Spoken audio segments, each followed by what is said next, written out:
So this was, I said both. Yeah. this was use your assigned pen. already. Okay.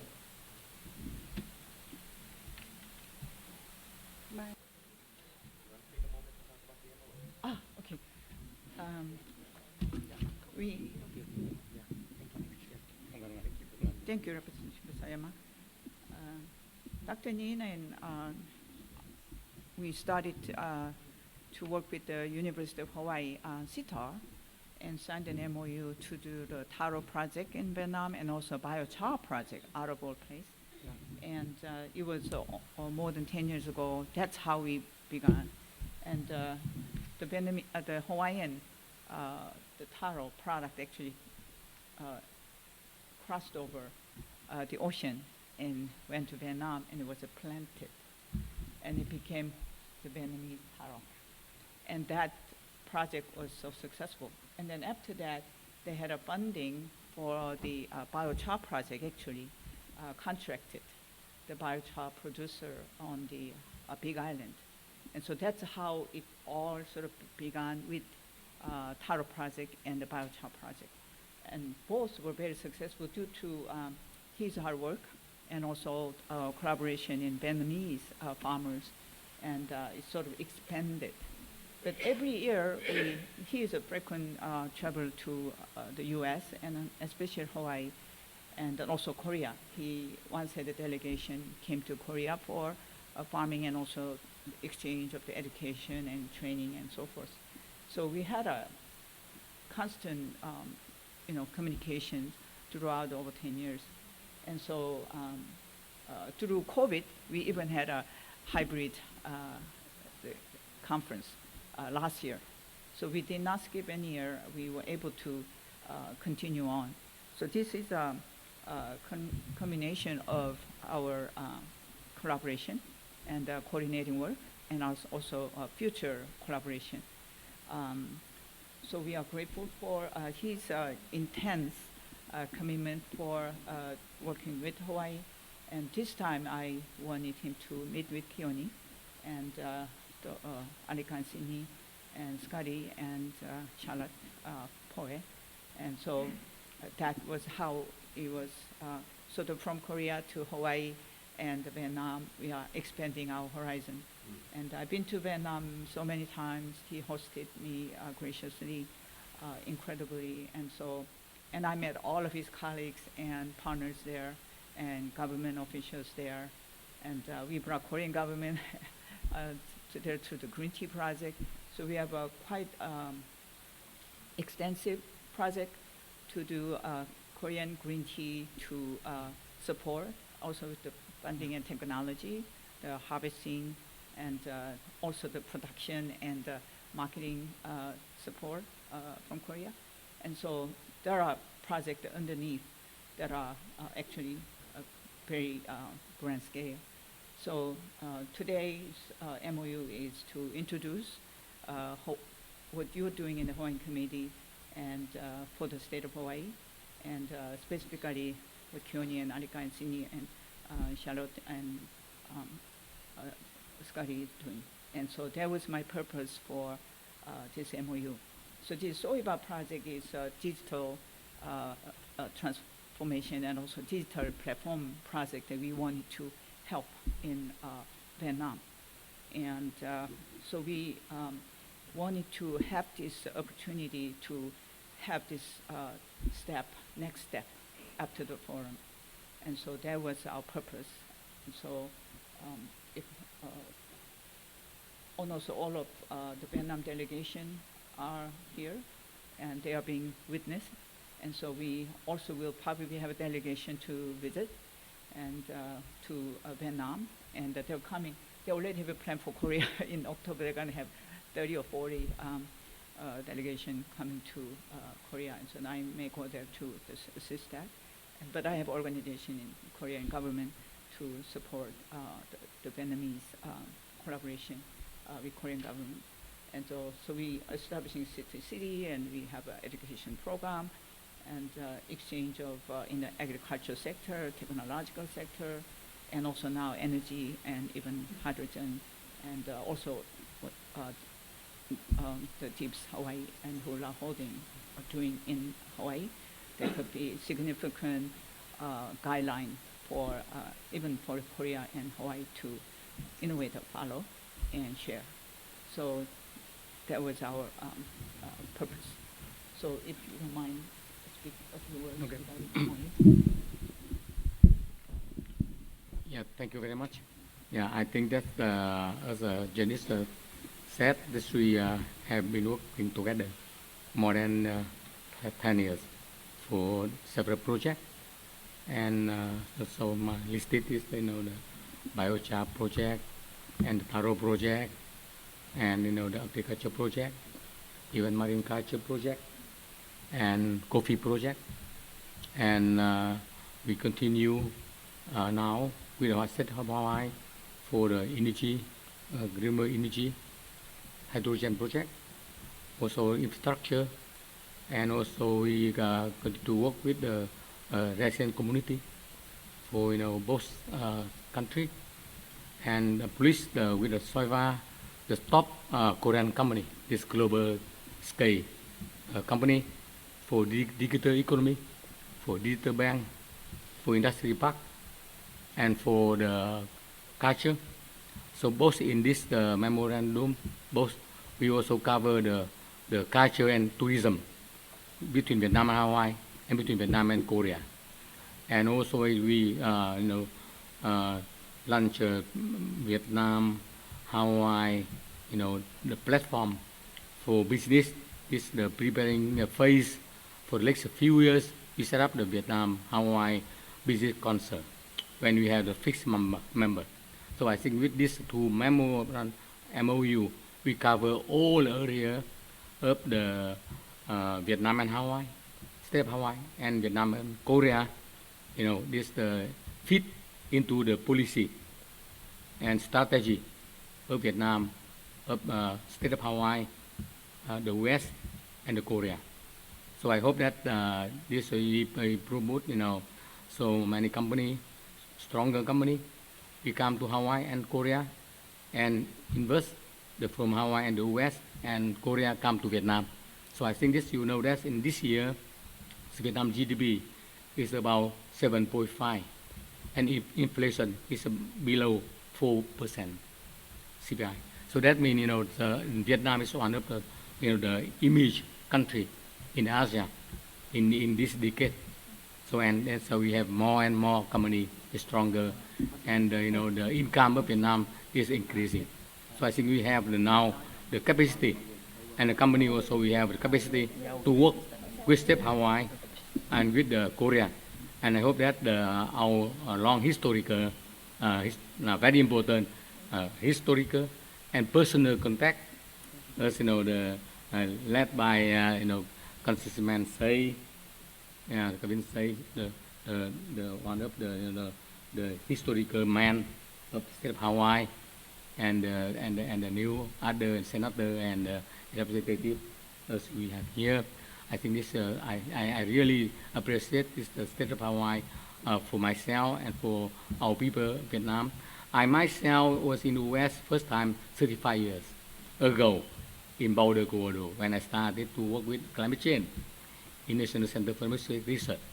And then I come to Hawaii in 89, so that means now it's 36 years. So I have free home.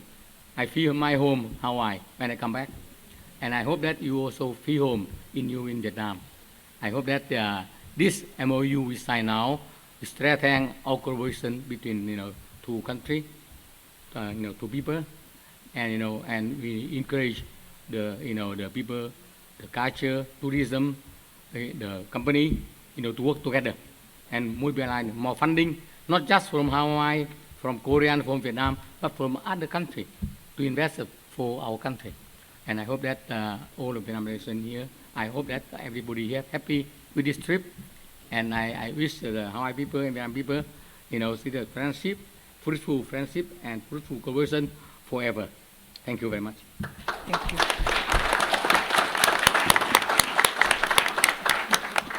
Rep. Sayama, I wanted to ask, this was a historical document in a way, a designation of this was our first bioeconomy forum, And it was, speakers say, come, just read that phrase of the declaration.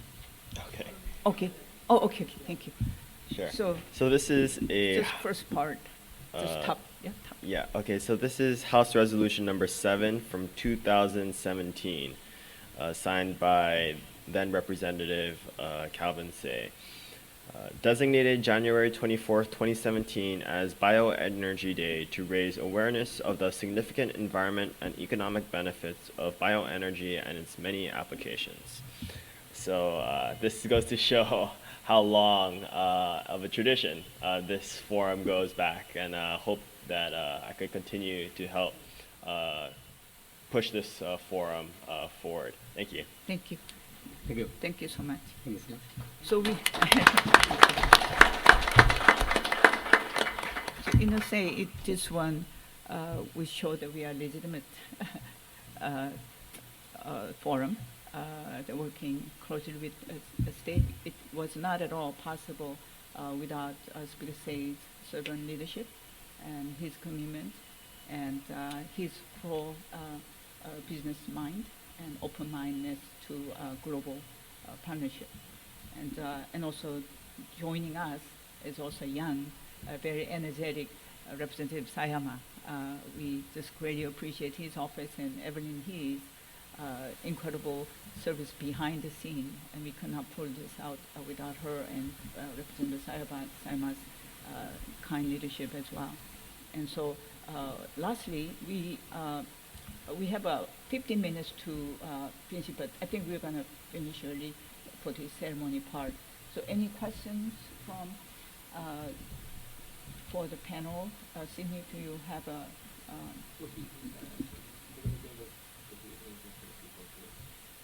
oh, okay. Okay, thank you so much, Dr. Yuen and Janice. We'll be moving on now to our first panelist group with Korea and Vietnam. And I'll be reading some questions and comments from some of our virtual participants. And of course, if you have any questions you'd like to ask the panelists, please raise your hand and I'll call on you. Oh yeah, okay, so there's a microphone over there in the left side, my left side of the room. If you have a question, please feel free to go and ask your questions. We answer. Okay, great. So without further ado, I just briefly had an opportunity to go over some of the online comments and questions, and so I did my best to summarize the many inputs that we were getting. The first topic I'd like to touch on is hydrogen. Throughout the presentations yesterday, we continue to hear the importance of exploring and investing in alternative sources of energy. One such energy source was hydrogen.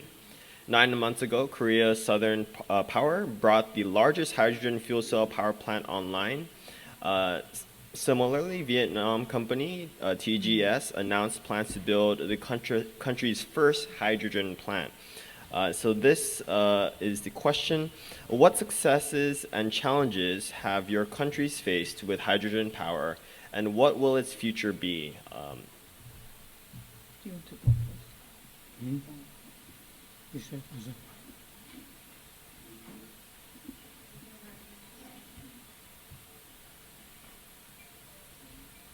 Again, just repeating the question, what successes and challenges have your countries faced with hydrogen power, and what will its future be? Okay. I'll go first. Okay. Okay. Obviously, hydrogen production or supply not cheap and not convenient as a whole. So therefore, also the green energy production is obviously the global desire. And as also for Korea, the shipbuilding and transportation and heating energy is the most consuming. And therefore, right now there have a fuel cell automobile development as well as electric car development. And but this hydrogen production is what they are.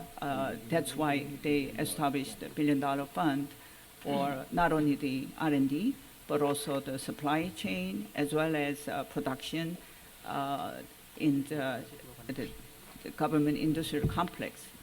And so the success had not been easy, and no one can claim that has been completely successful, but we are on the way with the policy and with the government funding support, working with the private sector and also the R&D sector, R&D drive to make this work globally. So if it is successful in Hawaii, it could be duplicated in Hawaii, Korea, and Vietnam. If it's successful in Korea, it could be easily duplicated in Germany. So right now, after Germany and Japan, Korea is the third largest investment country. So the U.S. is not up to par yet, but new Biden administration is a driving force as well with the budget and working with. And then what really striking is the global partnership. President Biden was in Korea asking Samsung and LG to join in investment. My nephew-in-law is CFO at one of the Hyundai Alabama plant. They invested $38 billion US dollars, and President Biden asked for more funding from Korean the corporations. So then he just sent the Ministry of Department of Treasury and Department of Finance from U.S. to go to Korea to working with the Samsung and LG for more investment and for semiconductor and in IT sector, also the hydrogen sector. So success is a long, that is not yet been achieved, but that's why we are here to address our direction and also how the government wanted it from private sector. I worked for Korean government for 8 years, and but the government alone cannot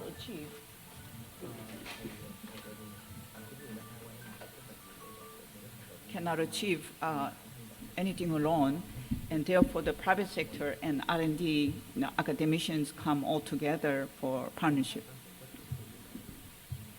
So failure, we actually in a state of failed state, moving forward to a future of success. Anyone from the Vietnamese delegation? Wait.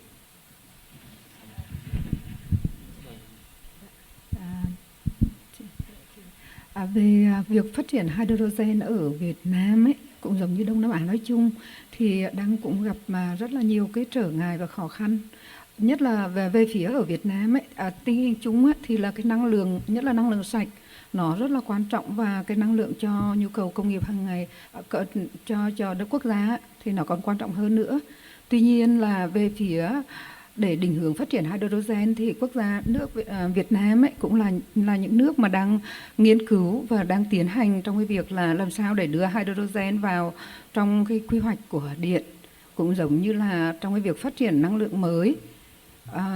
Tuy nhiên thì về phía ở Việt Nam ấy, thì đang có một cái là khó khăn hơn đối cho doanh nghiệp một chút, đó là doanh nghiệp và nhà nước đang song song để đánh giá cái tính khả thi, cũng giống như là trong việc đầu tư, cho nên So, in her opinion, the research for working with hydrogen energy in Vietnam, so as well as in other Asian countries, we have some challenges. However, Vietnam already have some approach and some schedule to do research for hydrogen energy in the future. So we have some, advancement. However, we still have some challenges. So we are still doing some research about the feasibility of applying the hydrogen energy into the industrial. Và chính phủ Việt Nam cùng với 150 nước là đã cam kết việc là sẽ giảm phát thải đến giữa thế kỷ này, tức là chỉ còn 28 năm nữa. Thì 28 năm nữa là phải đưa về phát thải là bằng không. Thì hiện tại là ở Việt Nam là cũng đang cùng với doanh nghiệp là để nghiên cứu ra một cái chính sách làm thế nào để đầu tư việc doanh nghiệp đầu tư hydrogen, cũng giống như là sự quản lý của nhà nước về hydrogen. So currently, Vietnam, together with other 150 countries, have the plan to decrease the dioxide carbon. So we plan to get to net zero in 2050. So yeah, currently we are still have some advancement to do that. Mặc dù ở phía Đông Nam Á thì châu Á cũng có một vài quốc gia là đã sản xuất hydrogen, tuy nhiên là đang hydrogen nâu hoặc là chưa đến là green, nhưng mà ở Việt Nam ấy, thì chính phủ đang hướng tới là sản xuất hydrogen, green hydrogen. So some countries in Asia already produce hydrogen energy. However, the hydrogen that they produce are almost the brown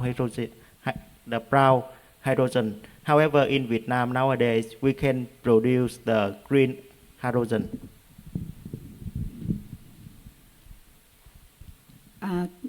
Ở quốc gia chúng tôi thì có một cái là về phía nhà nước và doanh nghiệp là đều song song để hỗ trợ cho phần doanh nghiệp. Tuy nhiên là sẽ có những cái cơ chế chính sách mà trong cái việc đi phát triển năng lượng hydrogen là một cái năng lượng mới nữa, thành ra là nó sẽ chưa có thể cập nhật ngay trong 1 năm hay 2 năm tới, mà chỉ có là định hướng để cho quốc gia phát triển và doanh nghiệp cũng đi theo cái định hướng của quốc gia.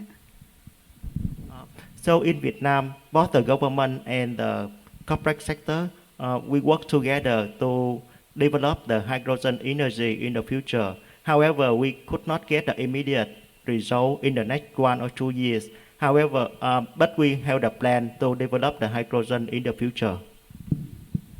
Chúng tôi cũng rất là vui vì được tham gia cái hội thảo, cái forum ngày hôm nay. Ở đây thì có rất là nhiều doanh nghiệp cũng giống như là bang ở Hawaii đang định hướng đến cái việc phát triển hydrogen và làm sao mà để đưa nó được vào ứng dụng hàng ngày. Và cũng rất là mong muốn trong cái buổi hội thảo này được chia sẻ, cập nhật kịp thời hơn, các doanh nghiệp cùng được chia sẻ các cái khó khăn cũng giống như các cái thách thức và những cái gì thuận lợi để làm sao mà phát triển được cái hydrogen sớm đưa vào ứng dụng trong cuộc sống hàng ngày. Thay vì là trước đây ví dụ như là năng lượng thì đang dùng dầu mỏ về nhiên liệu hay là khí đốt, rồi là pin thì có thể năng lượng mới sẽ là hydrogen có thể thay thế được những cái nhiên liệu đó. Và cũng rất là mong muốn là luôn luôn được có sự chung tay chia sẻ của cộng đồng của cả bang Hawaii với các doanh nghiệp Việt Nam, kết nối với nhau để làm sao mà gửi đến truyền tải các cái thông điệp lớn kịp thời nhất để có những cái đầu tư nó có mang đến hiệu quả hơn và ứng dụng nó có vào thực tế. So we are very happy to attend the forum today because we attending the forum we can meet a lot of companies all over the world who has the research and production about hydrogen energy.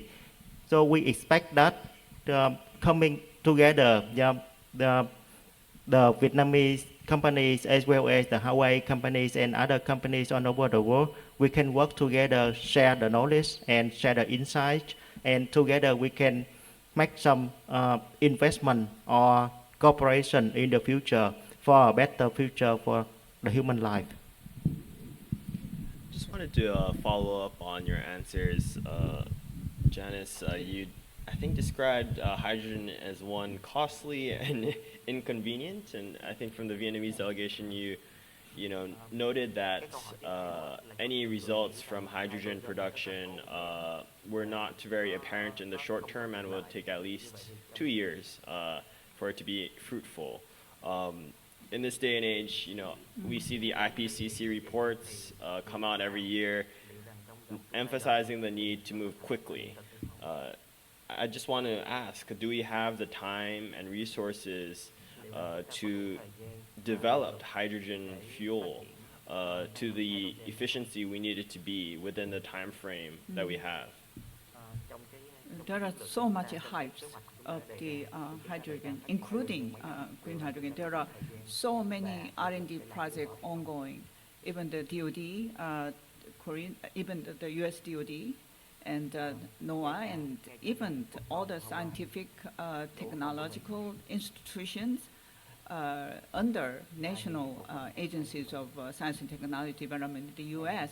are also sorts of all, even the Navy and all in the research and development. And there are commercial side. There are also applicable and verifiable technology that right now we are on the search. And I think we are very close. We cannot wait 2 years. And we are about to verify and certifiable technology. We were on the journey. I went to Germany. I went to 15 countries looking for different applicable technology. And so we invested time and money to search for the perfect solution to resolve this in this disaster, age of disaster.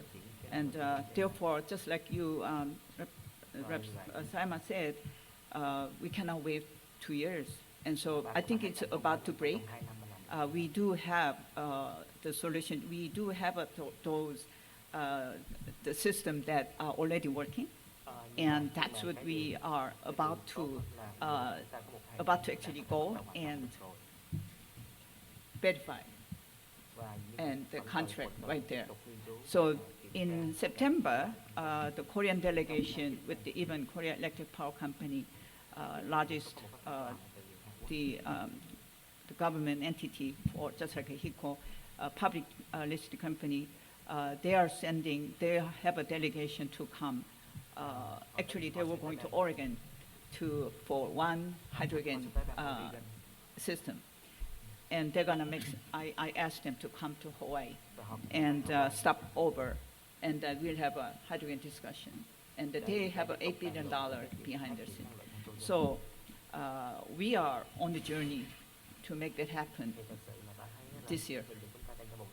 And so we are very hopeful. Very hopeful. Sounds Thanks for promising. the question. Anyone from the Vietnamese delegation would like to respond? If not, we can move on. Đúng vậy, trong việc nghiên cứu hydrogen là năng lượng hydrogen á, là một loại năng lượng mới, thành ra là nó đang trong giai đoạn là để làm sao mà nó hiện thực hóa được, đưa ra được sản xuất vào trong ứng dụng trong cuộc sống cũng giống như trong công nghiệp hàng ngày. Tuy nhiên là đây là nói về cái công nghệ mới thì nó sẽ có nhiều cái khó khăn đối với các doanh nghiệp làm đầu cũng giống như đối với các quốc gia. Nhưng mà nó có một cái là có sự chung tay của tất cả các quốc gia để về nghiên cứu, sự chung tay của tất cả các quốc gia để phát triển hydrogen, thì điều đó sẽ dẫn đến là cái tiệm cận nó sẽ nhanh hơn, cũng giống như những ngày đầu ấy. So, in her opinion, hydrogen energy is a very new kind of energy. So there are a lot of challenges and difficulties in developing the hydrogen. However, in her opinion, with the cooperation between different countries, we can make hydrogen energy to become viable in the future. I think when I signed MOU today with Hawaii and Korea, we signed with the Soiva group. Soiva is a top global Korean company always working in the West and energy. So I hope that with the Soiva Corporation, so we can work also with the renewable energy and the hydrogen using. And in this MOU, we signed all area of the Korean and the state of Hawaii. Two key points we signed with Soiva. One is agriculture, marine culture, fishery, and we have the hub plant.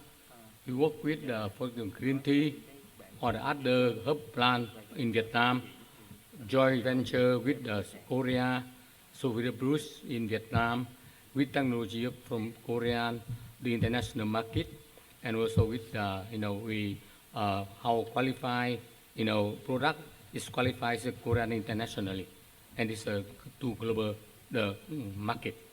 So that this this not only raw material we export, but this we work with the Korean, and the West with the high qualified product, so that the rate of the different, not the raw material, for the agriculture, marine fishery and forestry, for that one.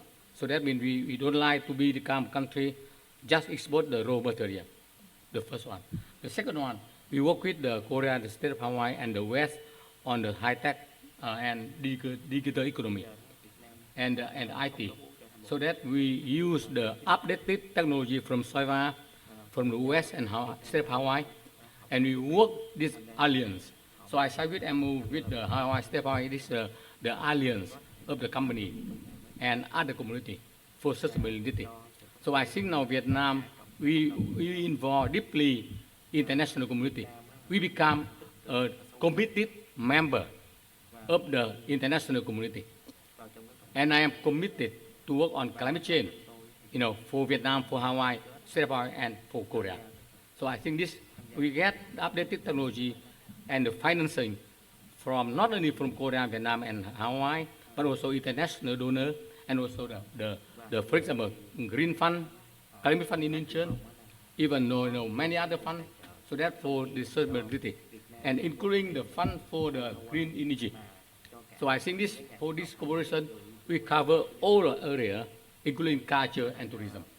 So I think this way we can work with the high tech from the SOIVA and from the US and from the state of Hawaii, and we build up the renewable energy, even the hydrogen energy in Vietnam, in state of Hawaii, in Korea, and in the West.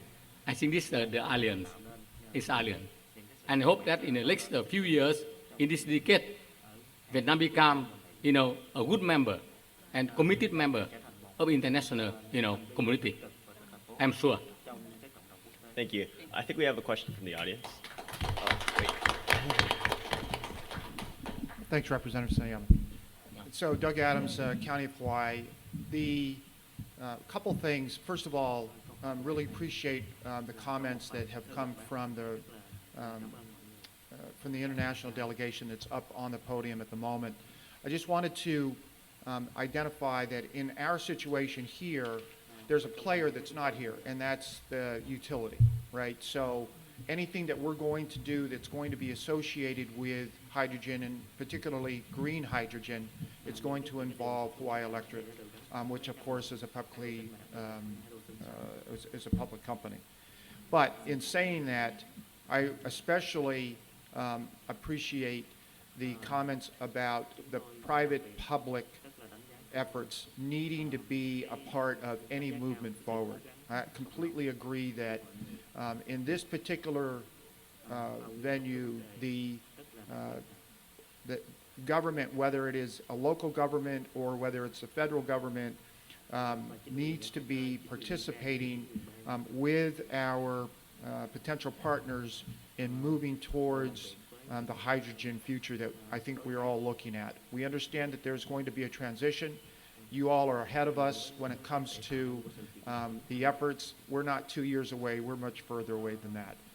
But we definitely are looking to partner here, and as we can learn from you and the efforts that you are having go underway, then we're definitely going to do that. Thanks. Thank you for your comments. Yeah, go ahead. Okay, so hello. I met last night at the function, and e-fuel has. I wanted to add to this that we would be honored and interested in working with Vietnam. We've come up with an alternative solution to fix the cost problem and also the transportation problem of hydrogen. And we'd be very honest, are willing to work with you. We plan to introduce this into Hawaii as well. The way we go towards it is to use our rejected energy, which has zero cost. Rejected energy contains thousands of degrees of temperature. And once hydrogen reaches a boiling point of 900 degrees Fahrenheit, you don't need the catalyst, which removes one of the most expensive parts of the production of hydrogen. All right? And this allows us also to make the ability to make hydrogen on a portable system on demand. Because, you know, filling up large tanks, the smallest molecule in the planet is hydrogen. And leakage is a major problem with the hydrogen side. But if you make it on demand with a portable system that could be filled in a transportation vehicle or for power production, this would be a major transition to allow hydrogen to exist safely, inexpensively, and as a carbon negative byproduct. Thank you so much. Thank you. Thank you. Thank you, Doug Adams. No wonder you are representing the mayor's office, and appreciate your comments. And regarding e-fuel, not only the liquids, but also the high temperature is explosive. Has been many cases of not only the lithium battery, but also the fuel cell automobile has been issues with the very high temperature. And so if that has been addressed, and I know you're here with the invitation by Alika and Sydney and Hyun working it. And therefore, with this signing of this MOU, then I'll be obviously working with Dr. Yin to address that, and with Tips Hawaii signing onto that, and you are invited member and expert in that area. So I really appreciate your comment. Lastly, we do not have that many minutes, yeah? No. So I just wanted to have the next step from this forum. I wanted to ask Sydney to put up the ADB project, just a few pages. It wouldn't take too long. We have two. One, that SOIBA has monitor training pro. We are creating some employment opportunity. We start to pay 5 personnel, and we want to expand that hopefully to 100 to 200, and they could have some monthly income with the monitoring job. And we want to do that in Vietnam as well with the SOIBA training program. And then the other one is yesterday from the last panel from agriculture sector on the hemp production by Zane and Scotty. That was that really. I go, wow, we do have some mission to do here in Hawaii. So Sydney gonna put up one, so that is by the Asian Development Bank. I worked at the copper project with the ADB, and Dr. Ra was stuck in Korea for 2 years. I was stuck in Korea for 2 years through COVID. So we were meeting, he was always stationed in Manila, but in Korea, we were able to meet every week. So like, wow, we had a leisure time to meet and discuss a couple of things. And so this was the project we wanted to actually bring it to Hawaii. He was working with the couple universities, very known agriculture universities in the mainland, with the amazing funding support from the corporations. They're needing the farmers, the skilled farmers. And I, of course, told them, hey, why not think about Hawaii? And actually, I went to bring him to Hawaii to present it. But then he was called back to Manila because of the, obviously now the ADB office is open. And so he could not join. But this is a project that I'm working on, the high-tech knowledge intensive agriculture university network. So this is in a way a global framework. And the ADB is a center of this project. Dr. Ra actually has designed and developed this project to bring it, and we may bring this to Hawaii. So I'm working on this project, and we, along with the SOIBA project, and this one will create and Jane mentioned about $100,000 a year income for agricultural worker. We are talking about $300,000 per year income agriculture sector work.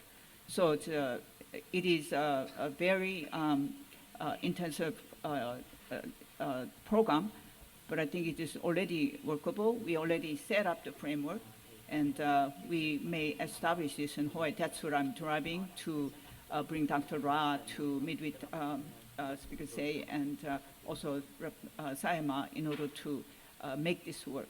So the corporations are behind, countries are behind, and this is so the ag sector. Not only this is farmers, but then we need science and technology applications, IT applications, and therefore we need skilled workers. And we just lack many skilled farmers.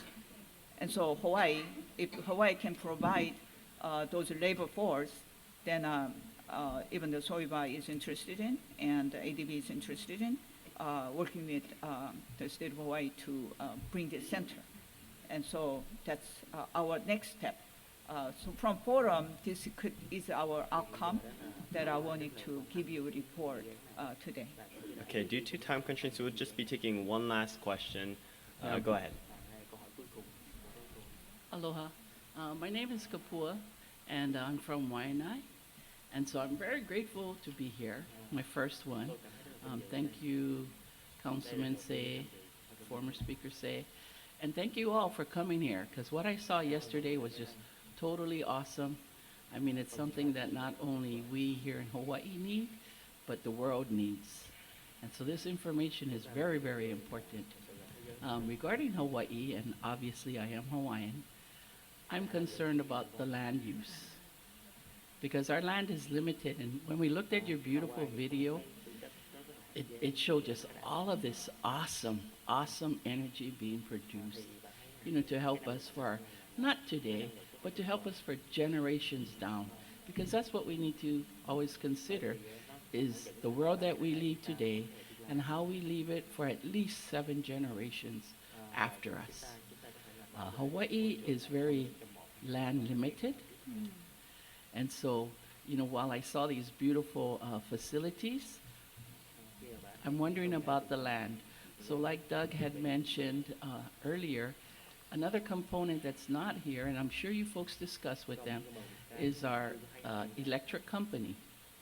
Are we going to open up to having another electric company, or are we just using Hawaiian Electric? And then we also have the land people. And I imagine that you folks are speaking with our DLNR, with our Land Use Commission, with all of these land entities, not to forget the Department of Hawaiian Homelands, which has a lot of lands. So I am very interested in learning more. You are so much way above me that I'm just happy to be the fly on the wall.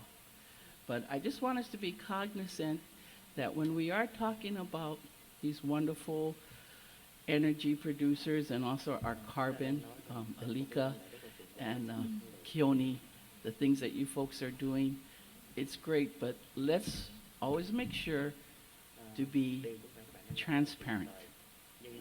Because the last things that we Hawaiians hate to do is to have to rise up, and that is to protect our Aina.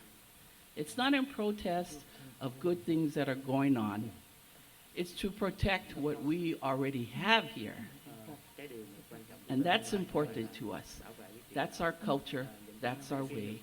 And many people that are here and have made Hawaii their home, they understand this. So while we want to progress, we don't forget our history. We don't forget the ties that Hawaiians have to this Hawaiian land. And so I just share this now up front, but this is to be applicable to all of our panels. So thank you so much. Mahalo. Thank you so much for those comments. Actually, that's a great segue for the next panel with Keone, Alika, and Tom. And can we give a great round of applause to our current panelists? Thank you so much. Thank you. Thank you. Thank you. Oh, I wanted to show this. I wanted to show up this. I am under serious allergy attack.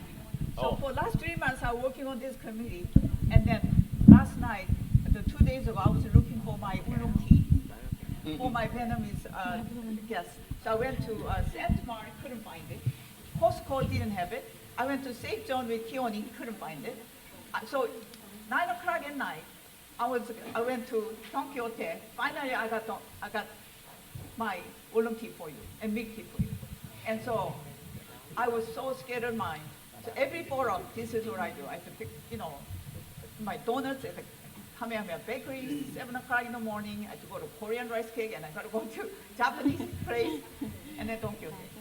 So I apologize for my scaredness, my scared brain. And while actually I come to forum, I am out of my mind and I'm out of my brain. So just that I apologize.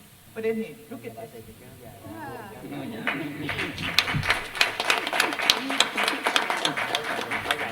I asked for, she said that she wants to give me a gift. I go, do you have an extra large? And then, she's beautiful. I'll frame it. Thank you so much. This side.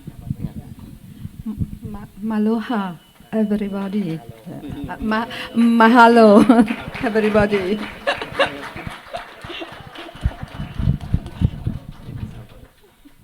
Thank you. Of course, thank you all. Thank you so much. Thank you all. Thank you so much. All right, can we have Keone, Alika, and Tom?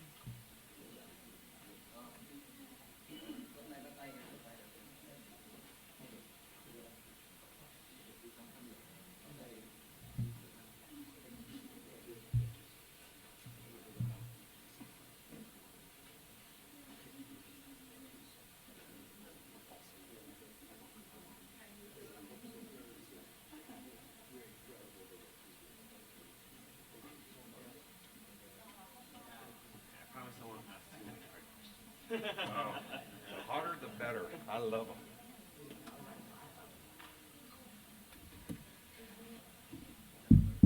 Thank you. Of course.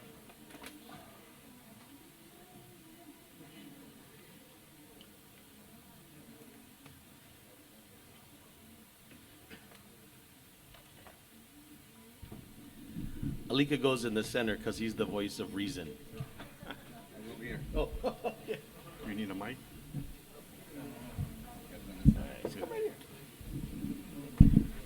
All right, we'll continue the show. So,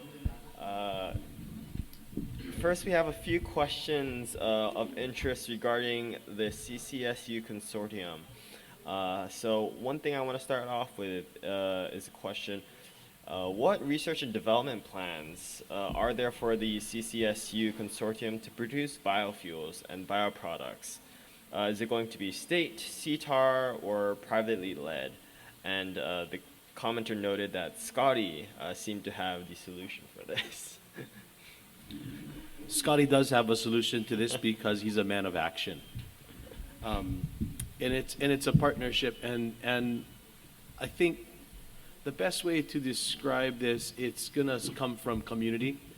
It's being driven to support an industry that needs a third-party infrastructure. I think the CCSU, in essence, is a third-party CO2 infrastructure that's locally driven. I think that's really important, and I think that's the best way to answer it. And your question is a bit state-led. I think the consortium is a collaboration with the state, with industry, and with communities. So it's not in an R&D capacity. Everything that we intend to do is to do so that we can alleviate the pressures moving forward around our energy and fuel dependency. So with that being said, the farmers are providing a crop, a biomass, that we can use to create energy and fuel. So, we use fuel to make energy. I mean, it seems very straightforward, right? So coal is a fuel that we use to make energy. Number 2, oil. Number 6, bunker fuel. Those are fuels to make energy. So for us to then use industrial hemp as a biomass as we're going to remediate our fallow agricultural lands, we just view the biomass as our fuel to create carbon negative energy as it pertains to creating a third-party CO2 infrastructure. So as we can make dry ice, we need the energy to do so. As we do hemp manufacturing, we need the energy to do so. So by working together and collaboratively and sharing that space together, that's why the consortium was created. Okay, thank you. I'm glad you mentioned biomass. The question again is, what are current and future programs in Hawaii using biomass and biochemical components to store electrical energy, CO2 utilization, and bio-based CO2 sequestration? Let's see. Yeah, feel free, yeah. So this is a great question. I'm glad you asked it because history will give us the path. In the 1980s, Brazil, very fertile soil, just like Hawaii, defaulted on their international loans. And they had no one was willing, including the United States, Europe, to sell them oil or fuels. So they were forced to make a decision to go organic. They began producing ethanol from their local, farmers. Within 4 years, they completely adapted to becoming the first nation to be energy independent on a organic fuel. And it didn't take a lot. Every day, the amount of accessible biomass dwarfs all the reserves of energy on this planet. And there's no reason. I looked at, in 1997, Hawaii produced, just in cane alone, enough to produce half of all your energy between the islands. All right? And that didn't include the pineapple and all the other waste material that could stream through here. But certainly we can learn from Brazil. In fact, General Motors invested heavily to help Brazil back then on transitioning over to an organic fuel for their transportation industries. And many of you don't know this, but most all automobile manufacturers deliver E100 compatible vehicles to Brazil, all right? And I've worked with the General Motors executives on this transition, how they made it to Brazil. And it's all available in America. We don't even know that our vehicles are all capable of running organic fuel. I've been doing it for the past 14 years. And the transition will happen fast because we're fortunate that Brazil has experienced this problem. Now, one of my slides yesterday was, we're running out of oil. So the fact that people say, let's kill oil, we should be focused on what replaces oil. Because when it's gone, it's gone. And like Brazil had a crisis. And we know crises generally move countries to do the correction necessary to make things happen. But why wait for a crisis when we have the capability, knowing that Brazil made the transition from their country? And one of the things I always remember too is if you look back in the 1980s at some of the videos of Brazil, they had the worst smog and pollution and the lakes, contamination. It was terrible.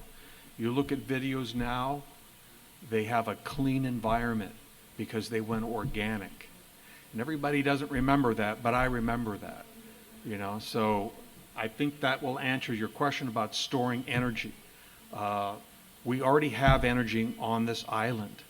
It's called photosynthesis. Photosynthesis is the natural process of taking carbon from the atmosphere and converting it right into oxygen. The only reason we're breathing is because photosynthesis is supplying our oxygen to maintain all life forms on the planet, all right? During the dinosaur ages, carbon was almost 5 times the amount of carbon when life began on Earth. Now it's just a fraction of that. It's like, it was up at 20 million parts, all right, back in the dinosaur age, and now it's less than 0.4. So there's been a big shift in the planet before, and we understand it, but only going organic solves this problem. It also makes us independent.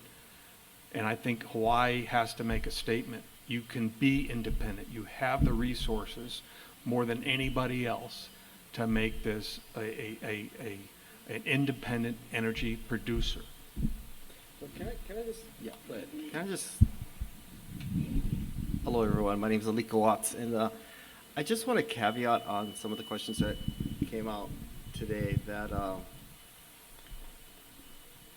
when it comes to the R&D, we're thinking more ahead than stuff we are doing right now. We already have on site 8 acres of land on the Big Island to do our R&D. So we want to involve the young minds, the keikis. Am I so loud? Am I that loud? Involve the keikis, the children, to come in, research, development, have these places where they can have access to a biochar plant, they can have access to e-fuels, they can have access to all this thing, and they come back and make it better.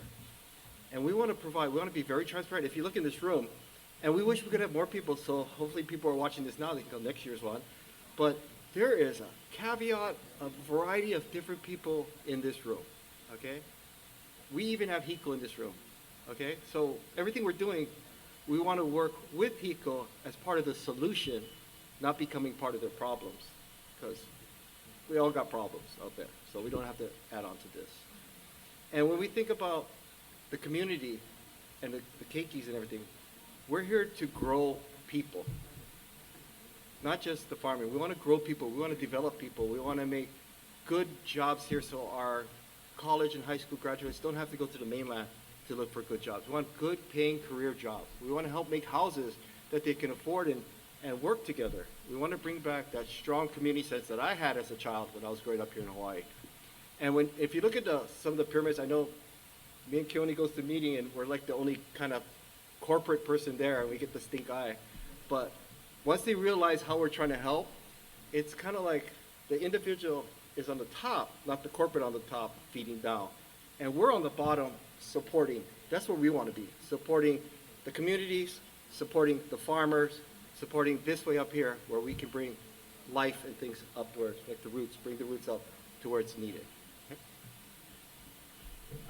To touch base on the photosynthesis is energy. I was having a discussion in the back with our film crew about exactly that and the simplicity of that. And Tom shared that yes, plants use photosynthesis to convert carbon dioxide into oxygen. That's absolutely true. What wasn't shared is that when it gets down to the root level, that conversion is then transferred into sugar. And so the CO2 takes a journey from tumbling from the sky is a simple raindrop, and as it's tumbling, it's absorbing the CO2. So it's sequestering, our rain is sequestering the CO2 as it's falling down. As it falls down, the plant absorbs the CO2. It also uses photosynthesis, but then it converts it down to sugar in the root structure. The sugar is then placed into microbes, and microbes need sugar to survive. So when we take a look at distillation, which is basically what this is, we're using distillation as a means to create our fuel and our energy using the rejected energy. Sugar is an incredible component, right? So, I mean, we have our rum distillations here. And so when we think about it from the lens of CO2 being converted into sugar, we actually have an incredible amount of energy that's hidden in photosynthesis. So I think it's sometimes, that's why they say the farmers are so important in this discussion, because when we have a great transfer of that, we have carbon in the soil, we now have a place for those microbes to sit so that they can consume more sugar, right? So that's why healthy soil structures are so important. And so after 100 years of plantation agriculture and exporting out our pineapple and our sugar, we've literally exported out the health of our soil. The carbon is gone. So it's so important for us to look at the carbon component, which is why it's the talking point here, is carbon capture, storage, utilization. It's not only about the dry ice component of the carbon dioxide, it's about the carbon that's actually in the soil. And so your point was absolutely correct about photosynthesis, but it's the sugar that we tend to not pay attention to that's at the soil level. I hope that helps answer the question. No, that's a really interesting point. Aliko, you mentioned that you guys are trying to support the community, the individual. I'm curious, how is the overall state or the city supporting you guys? What challenges do you guys face when trying to grow your outreach, say, to local schools, trying to secure investments from the state, the federal side, or the city side? So,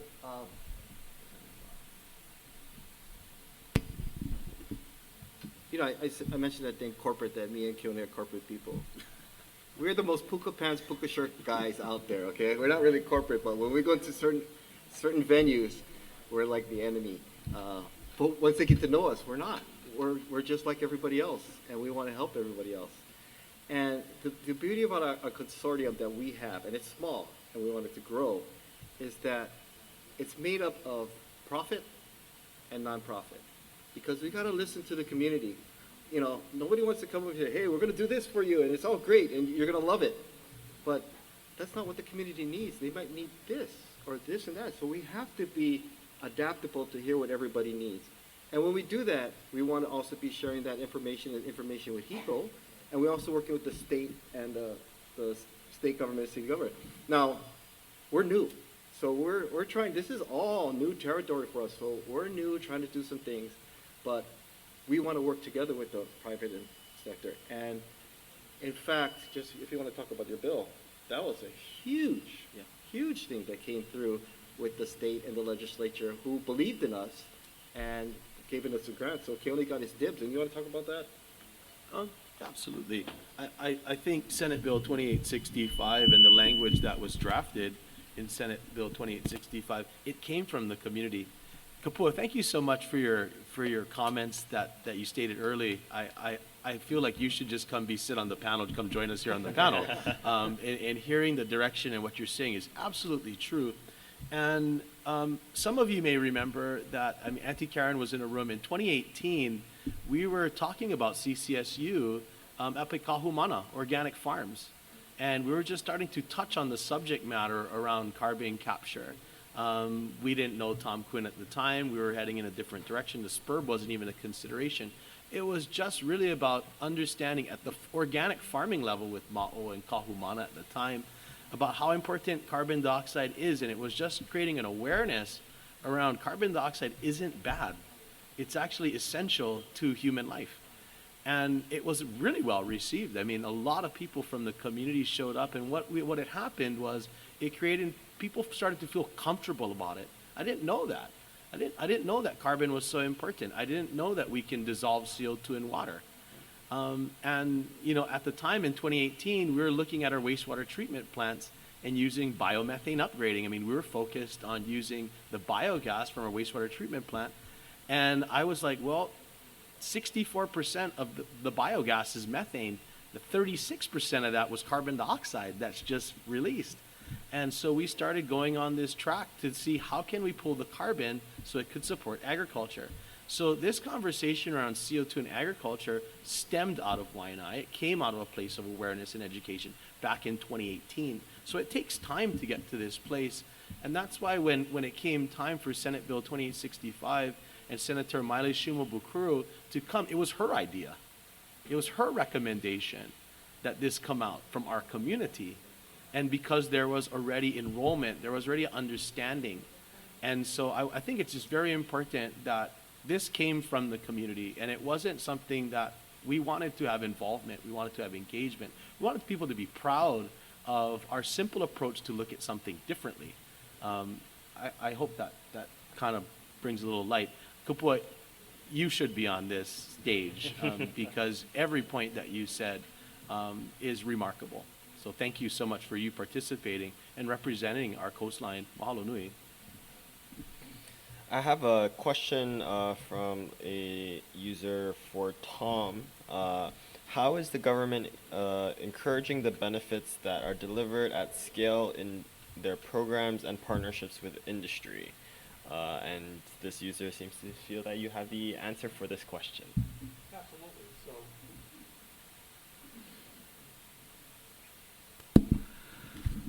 another story I would like to share with you. So, back in the Prohibition days, if you know your history, if you know that, alcohol once, because it was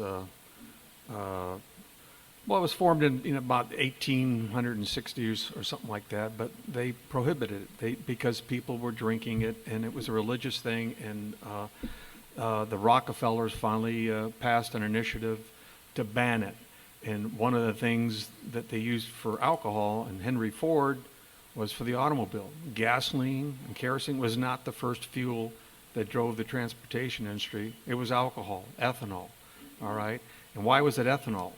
In 1916, Henry Ford said, someday we're going to be forced to go back to ethanol because it's the only fuel that people can make. We all remember the Last Supper, the photograph of everybody sitting around drinking wine. Well, wine is fermented alcohol. So anybody can make it. And so it's not part of industry. It's part of something that we all have the capability to make. All right. So in answering your question, with the government, there is a permit. It's called the TTB permit.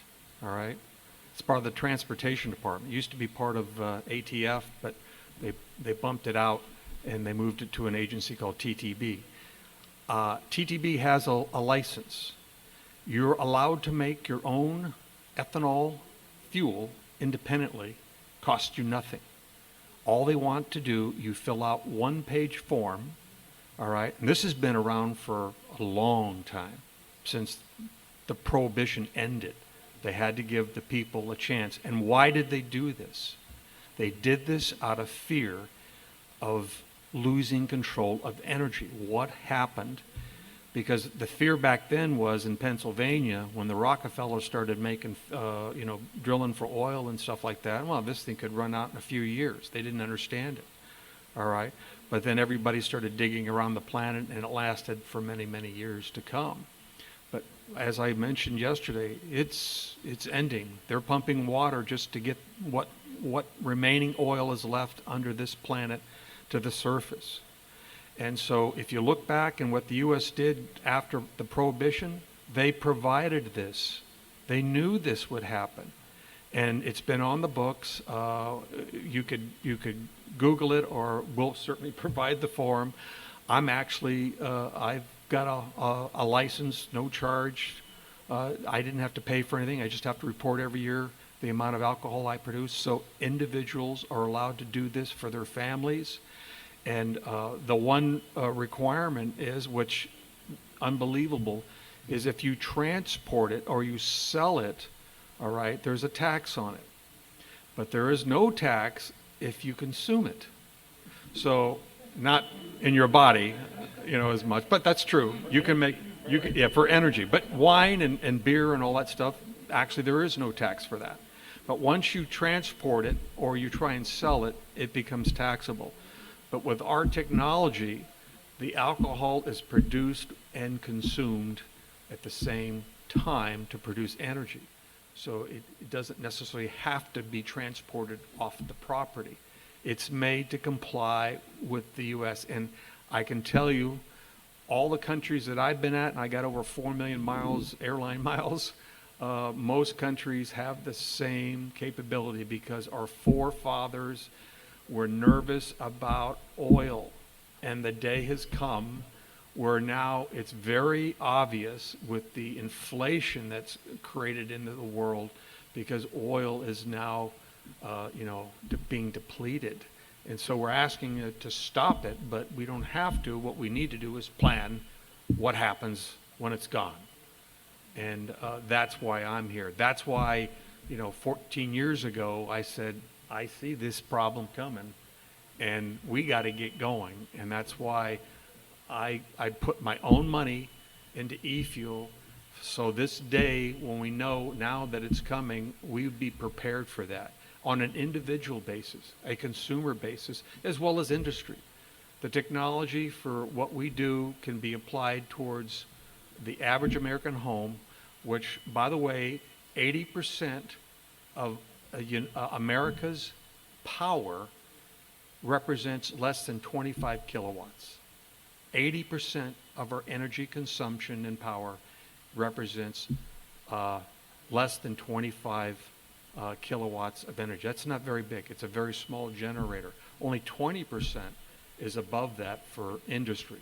So the people that want this most, and I can tell you, we receive daily from people all over the world scared, financially broke, saying, when can we get this technology? It's overwhelming, and the stories they're telling are heartbreaking. People are hurting. They can't heat their homes. Now, one of the other things I did mention yesterday is the byproduct of production of ethanol is distilled water and heat. So heat can be used to replace fuel gas for burning in your homes. It's nice and clean. You use a small radiator. You can buy them on Amazon that you put a pipe around your house, and each room has a pipe that circulates the hot water. My parents grew up with that, in their day. When it was cold and snowing, they cranked a little valve on a radiator, and it radiated the room full of heat. Now that heat will be available at no cost at the consumer level. So this is a paradigm shift is what they call it. It's a major paradigm shift. And we need to get there before oil gets any more expensive and any more scarce. Yeah, I wanted to share what got me really excited and about e-fuels. And, we were in discussions with Tom for quite some time. This isn't something that just happened and we're going to head down this direction. It took a lot of evaluation and scrutiny. And we always like to put the screws into it to make sure that we're heading in the right direction. I can tell you that I got really excited when I was talking with Floyd Butterfield, and they were making ethanol from lettuce. I mean, they're extracting the sugar out of lettuce. And so, that's really what this is about. It's not about one particular biomass or one particular Excuse crop. me, that's Floyd Butterfield on the screen right now at the microfueler. Oh, yep. That's so. Yep. So Sydney, Alika, and myself, we flew to Baton Rouge for lunch. That we were, and we met the students at Southern University, which is an agricultural mechanical engineering school, one of the top ones in the country, in Baton Rouge, and that's the micro distillery that's there. And at that university, we got a chance to meet the students, and they were putting everything in this thing, trying to see what kind of extractions, how much sugar can we get out of it. And that's really what I think we talked about yesterday was agility, adaptability, robustness. And we have so many different types of feedstocks. Just think about the leftover food waste from the processing of pineapples and sugarcane and macadamia nuts and the like. There's just so much waste. And when we go and bring our food to market, when food perishes, it just goes to waste. So, think of all the food waste that we have here in Hawaii and what that means. So, we want to be able to showcase this. And I can tell you this, innovation is not cheap. It is not cheap to head in this direction. And we don't want cheap. We want the best. So, having the support of legislation and having a bill, it just seems so important that we're able to use those funds in such a way to be able to demonstrate for ourselves and create energy for ourselves, but also a showpiece. So that way someone could come and say, hey, I'm really interested in wanting to see this. The schools could come down and we could have STEAM come in, which is science, technology, engineering, arts, and math. Is that right? And math? Okay. So much technical thought. But that's really what it's about. And we want to have it so that people feel comfortable and safe and they're not locked out. We want to be able to show this. That's what shared learning is all about. But it's because of our amount of waste here and the amount of food that's wasted here that just otherwise just goes into the landfill. And that's perfectly good sugar. So we want to take advantage of that. And by being in multiple locations, so the CCSU wasn't designed to be in one location, it was designed to be in multiple locations. So we wanted to be in the Big Island, and we also wanted to be on Oahu. That way we could start at these locations, and then from there we can spread. What Tom's not sharing to you, and I hope you can see this, is how small these systems are, how portable they are. We want to be able to be deployable and be able to take it. Hey, this is working great. Let's take a system to another island. You know, let's drop a unit in Molokai and really see what we can do with sweet potatoes. You know, how much sugar can we extract out of that? I hope that helps bring some clarity to how many resources we have here that we don't take advantage of, that we just throw away and discard. Okay, I think we have one question from the audience. Hi, I'm Dora Nakafuji from Kamehameha Schools, and appreciate you guys connecting this bigger circle of waste to energy and then also being sustainable on the islands. My question is, waste from these foods are things that we're trying to solve and also minimize the waste by being more efficient in how we grow and use the food that we grow from the lands. My question is, if we're trying to also minimize that waste, and there's other uses of the waste, because we also have pig farmers who use some of this waste in the feed. Are we stacking too many things on this and depending on it to be a fuel? Because some of the things that we're hearing also from Brazil, and there's studies on this, is that to use the sugarcane for fuel, they also use a lot of water. And that's also something that we're challenged with here. So in the context of this larger picture, I guess, every island will have unique resources and needs. And so I guess my question is, if we're going to start reducing our waste, which is technically an efficiency improvement, are there other things that we can or need to think about? I mean, e-fuels sounds like it's a pyrolysis or some sort of a Fischer-Tropsch process to convert. We have so many plastics right now on island we can't ship off. Could we convert those into fuels? It's essentially a hydrocarbon chain. Could we use something like that instead of shipping it off? And that was a question that I wanted to ask too, is the feedstock that goes into this, could we take care of some of our plastic waste right now rather than just using our wasted food? Because our wasted food sometimes can have added value, and our animal livestock might want to eat it too. So there's this complementary but also competing uses. Excellent questions. So let me answer this. First of all, the e-fuel technology, the byproducts of the e-fuel technology is water. So half the water goes to your fuel, half the water comes out as distilled.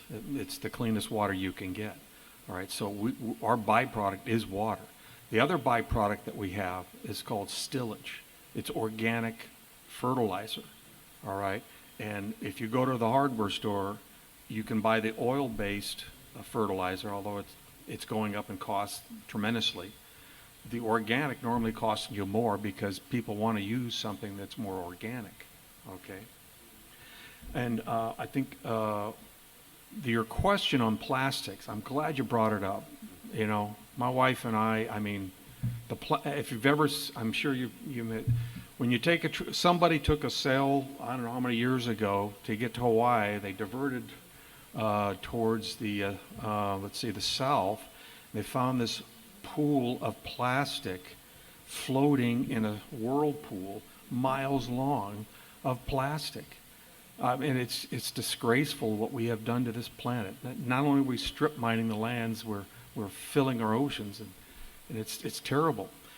So when people ask me what can they do, is if you go to Coca-Cola and you say, I'm a big buyer, I want all my plastics in starch. That's it. They've had it for many, many years. Starch breaks down normally and can be converted into, with the e-fuel technology, into energy and bring it back. And it will take the sugar, well, it's a starch, and starch converts into sugar once it's heated. Okay? So we have to stop the oil-based, because when, like I said, when oil is away, we're not going to have oil-based straws and plastics like we have right now. We got to get away from it. There's no reason. And I urge people, if you're a large buyer, because Coca-Cola, if you tell them, I don't want any more of your oil-based plastics coming in to the islands. And one of the things my wife and I were, every time we eat, we get a paper straw. I mean, I used to grow up with paper straws. Nobody had plastic. And now everything was plastic, but I noticed the Hawaiians have gone back to paper straws. So that's corrected. We have to go with an organic-based plastic and get away from the oil-based, and then everything comes in the ecosystem. So I want to answer that question too, because we're not competing with the farmers for the waste for the pigs and different things like that. We're actually going to grow a lot of hemp products and hemp out there that we're going to use that to, and they talked about it yesterday. The hemp is going to clean the soil, pull all those bad things out of the soil for hundreds of years of, pineapple fields and toxins and everything that went in there. And then we're going to take that and convert it into fuel. And as we're converting the fuel, we have these power blocks. So as you see that little thing there, you can explain it more, but there's like these tubs out there. They're not too big. They put everything in there, and 3 to 4, maybe about a week later, you can take that and run it right through that machine, and you have ethanol. So then they take the leftover stuff like this, and we can use it for the plants and everything too. The good thing about this thing is it's biodigestible. What do you guys call it? Digestible. Okay. Ho'ulu Holdings is working with multiple companies out there. And we've worked with, since I retired from the military for the past 10 years, I've worked with several companies. Some are legit, and some are really good, and maybe not ready yet, and they're going to be ready soon. So we've been working with the military, too, to take care of some of the oil that they have to ship to the mainland. And we're working with a company that can take the oil and turn it into diesel jet fuel. So part of our waste. We're working with companies that can take the plastic and then turn it into fuel. That's our big thing. But doesn't mean we can't take plastic and make it into construction building material. There's a lot of things out there, and we can't do it alone. We're not going to go, well, we're going to start doing this and doing this. We want to help and bring ideas and stuff so we can grow other small companies out there to do these things here locally. And the reason why we chose hemp was because we knew that there was a push to use hemp to phytoremediate. Scotty Reyes Muniz, Scotty Wong, the group back there, Ohanahui Ventures, they were already going in that direction. They were looking at doing not CBD, but industrial hemp for textiles, for building materials, so that we could do import substitution. So their focus was pure. And then, of course, we lined up, and I love agriculture, and I love the fact that they're going to use to phytoremediate. What we're wanting to do and showcase is consistency. I think it's very important that we're consistent. So I know we talked about they used lettuce and they put different things to extract the sugar. We chose to use the hemp because hemp's ability to already used as a feedstock, the hemp oil. So, I mean, you can just Google hemp and you can see all of its uses. One of the uses for hemp is to make fuel. So it was just a common sense approach. But by putting that into a technology like e-fuel systems and the rejected energy reactor, we knew that we could use hemp because, one, it grows incredibly quick. It has really deep root structures that want to drive down. And because we have so much sunshine here, it was just a perfect application. So as we phytoremediate, and it doesn't need a lot of water. So here we have a plant that wants to thrive, doesn't use a lot of water, has deep running root structures to support biomass at a subterranean level, right? Putting carbon back in the soil. The hemp does sequester CO2, so all products made from it are carbon smart or climate smart. And then the consistency of being able to use that to put that in to the systems as we're manufacturing hemp and as they're moving along. I told Scotty, hey, you guys are going to do hemp manufacturing. Where does your energy come from? He's like, I don't know, where everyone else's energy. I go, exactly. I go, what if we could use this feedstock as we're doing it, and we're making our own energy on site. And while I'm doing it, I can pull the carbon dioxide off of that unit, and we can mimic rain. We can do the CO2. We can mix the water and the CO2 via wet scrubbing, and now we had a closed loop. Now we have the silage. Now we have the silage coming off of that process. We can now run that and extract it and make biochar. So what we really liked about this system wasn't the fuel. We love the fuel part. Ethanol is incredibly clean, okay? NASCAR, F1, Formula One, they all burn ethanol because it's clean. There's no tar. And so I love the fact that the fuel's there. I didn't have to be sold on that. What sold me was that all of the waste byproducts were resources. That was the winning piece. That's what made sense. And that's why we innovated. And this collaboration of the consortium happened very quickly, because we could recognize that we're taking advantage of, all of a sudden, waste to energy wasn't a waste of time. I think that was the big piece, and we all quickly huddled around that, and we got to work. And so what you're seeing is the development of technologies that we followed for a long time quickly. So as fast as this bill was moved through legislation, the same time we're working on lead times to develop. So you can see how rapid we were able to make decisions as a community. So as a community, we could make decisions to support ourselves and showcase. We're not going out there to make 50 megawatts of power. We're coming in and showcasing 2 sites that are operating under 400 kilowatt hours. 400 kW is about the third of a Costco. So a Costco, a big Costco, burns a little under 1 megawatt of energy. So because we all go to Costco, I said, well, a Costco takes about a megawatt of energy. If we can produce half of that for our little operation, I think that's a good start. So when we talk about like the numbers, we saw some really big numbers out there. We're not providing electricity to go and feed the community. We're providing electricity for our own consortium, our own effort. And then in doing so, we're making our own fuel.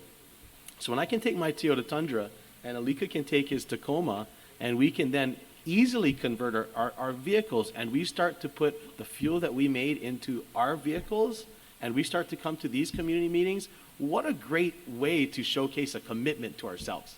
I think that's the ultimate showcase of commitment and adaptability and agility.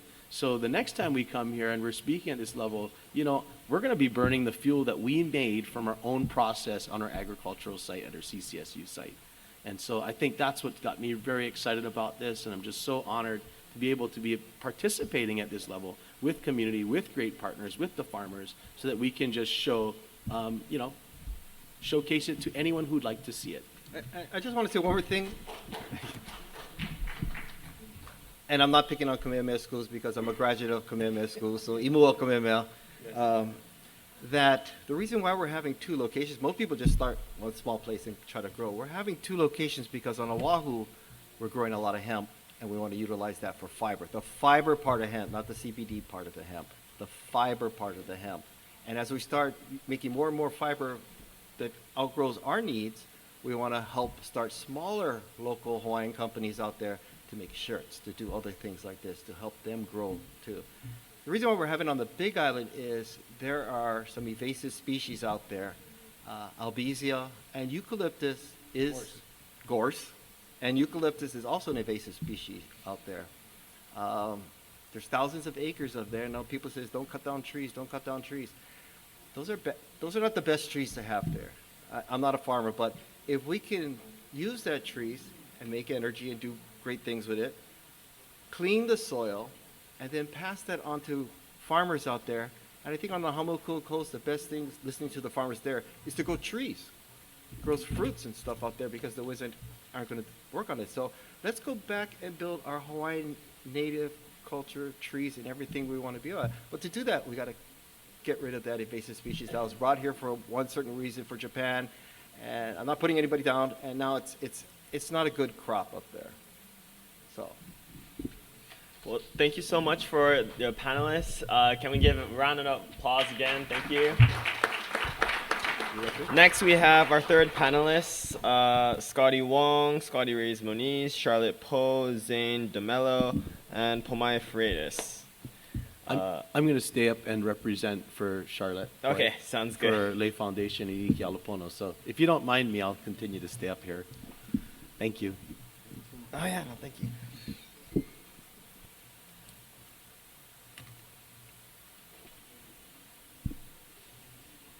Okay, we'll just keep the program running as we do have a time constraint. We'll be starting our third panel.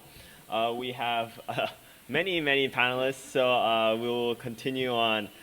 First, from the questions and comments we had online, a number of them expressed interest in job training and how they'd be able to get connected with the types of jobs and opportunities that you are providing for your respective programs, and what are you guys doing to expand that outreach.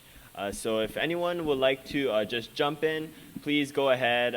If not, I will be calling on you. Okay, I think the job question is relating to the job training programs. Scotty Reese-Moniz had spoke about the certification program called Passport that we're doing through Friends of Waimanalo. Actually, Doug Adams had asked yesterday how we are funding our training and certifications, and we're doing it through grants because Friends of Waimanalo is a 501c3, so we can apply for grants either through the state, the city, the GIA grant, ANA, which is a Native American grant, USDA, and whatnot. So a lot of the job training is funded by grants, and we're doing it through Friends of Waimanalo. We're actually doing it up at Whitmore right now. And once again, the Passport Training Program is a free certification class for people that are interested. We do a little bit of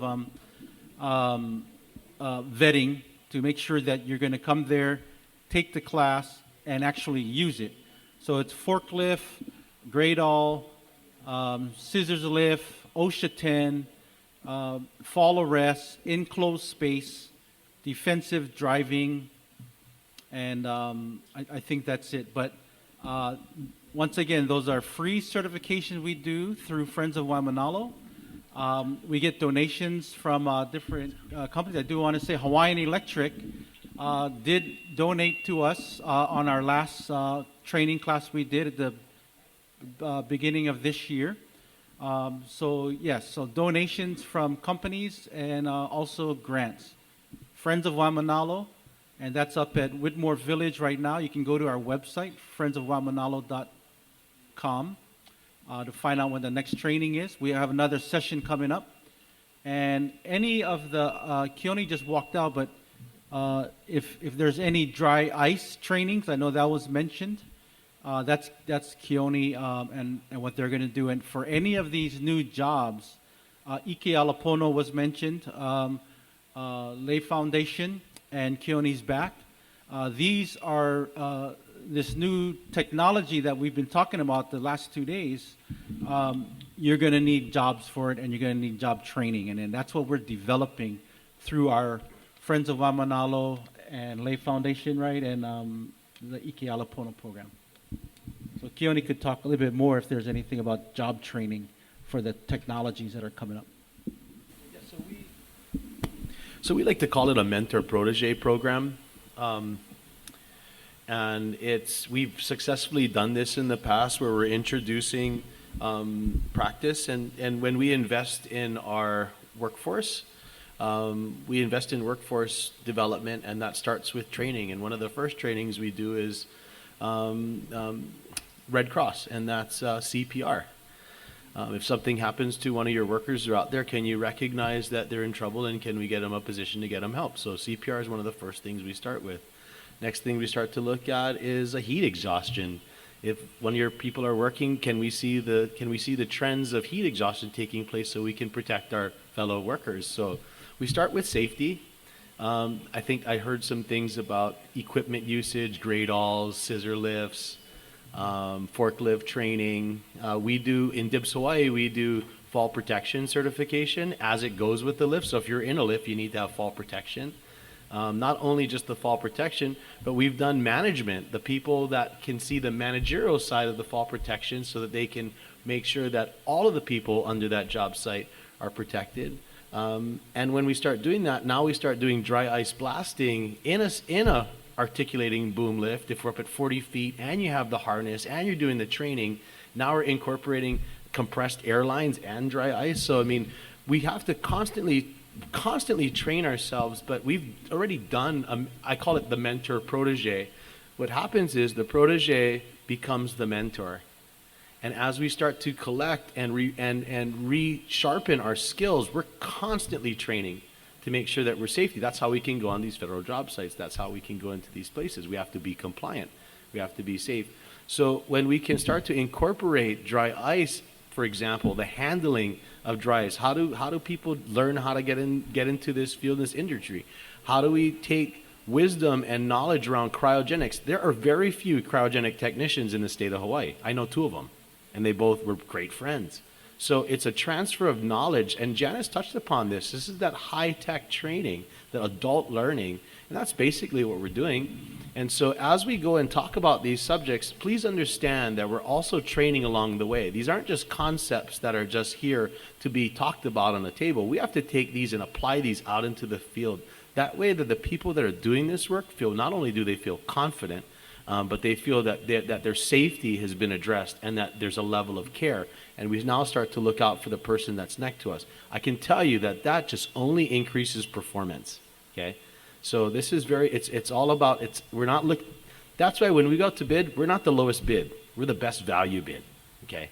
We'll never be the lowest bidder out there because we put too much time into training and expertise and development when we do come around, we provide the best value because we're well thought of. So in many cases, the lowest bidder will come in, they'll get the job, but then it wasn't done right, so then they end up having to hire back us anyway to come in and do it the right way and fix all the problems. That all came from a place of mentor, protege, and worker training development. Friends of Waimanalo is doing an extraordinary job with that, so we're just so grateful that we can now just put our technology into their hands, and we just start to have a very robust viewpoint. And I think I had that word up there yesterday, was robust. And the robust comes from mentor, protege, the shared learning.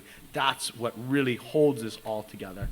Thank you. Real quick, I forgot one was first responders course, which is the first aid CPR. Friends of Waimanalo also does that class in our passport training program, which, like I said, is free for the people that do sign up with us. And right here, we sent Zane to Kansas as he talked yesterday. He's our new Friends of Waimanalo hempcrete building and mixing guy to build homes in Hawaii through hempcrete. And he's going to teach us how to mix. Okay, great. I'm glad that you mentioned hemp building. We've heard the many uses of hemp when it comes to carbon sequestration, biofuels, even the fiber for hemp. I was hoping some of the panelists today could talk a little bit more about the functions, the different functions of hemp and how it could be applied to not only biofuels, but also to just really be used in the general community in different industries.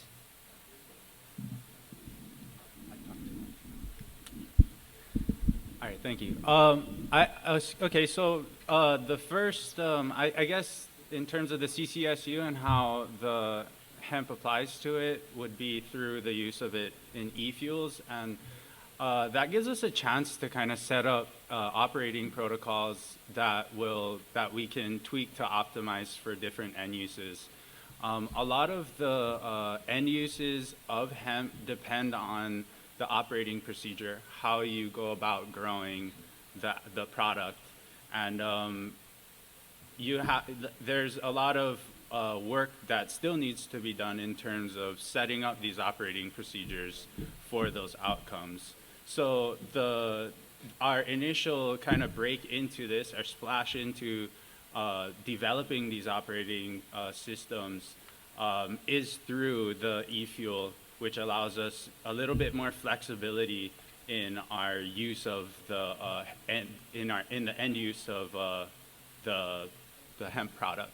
So it gives us a little more flexibility to determine kind of the calendar that we need, the kind of resources that we need up front, space, and a lot of the logistical parts of the production process. So I wanted to touch base that the farmers are going to be the ones who are going to be who have the first understanding of the e-fuel system.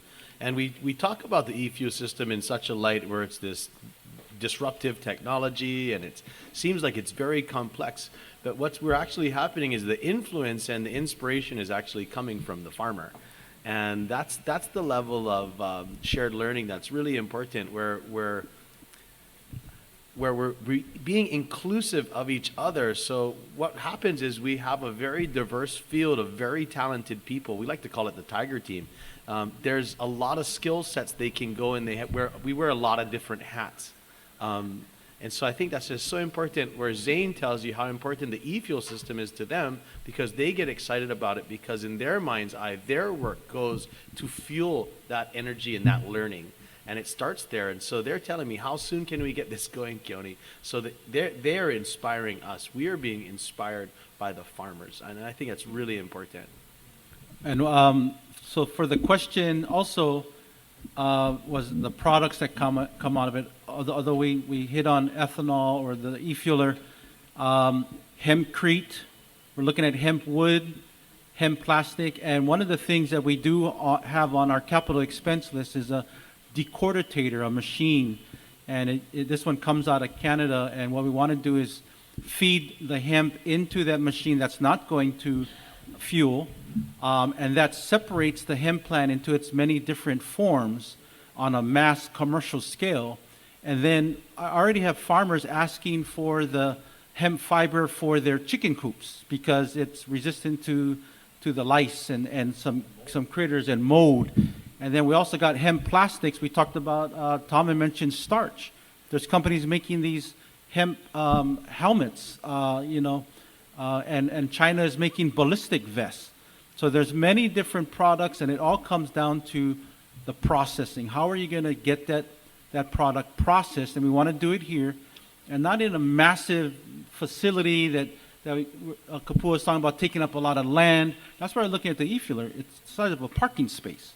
We're looking at stuff, and a lot of us, when we come from grassroots, we don't have millions and billions. We're looking at making sure that we stay within our budget and we shop to where it's economically sound, and make sure that product works on budget and what we need it for.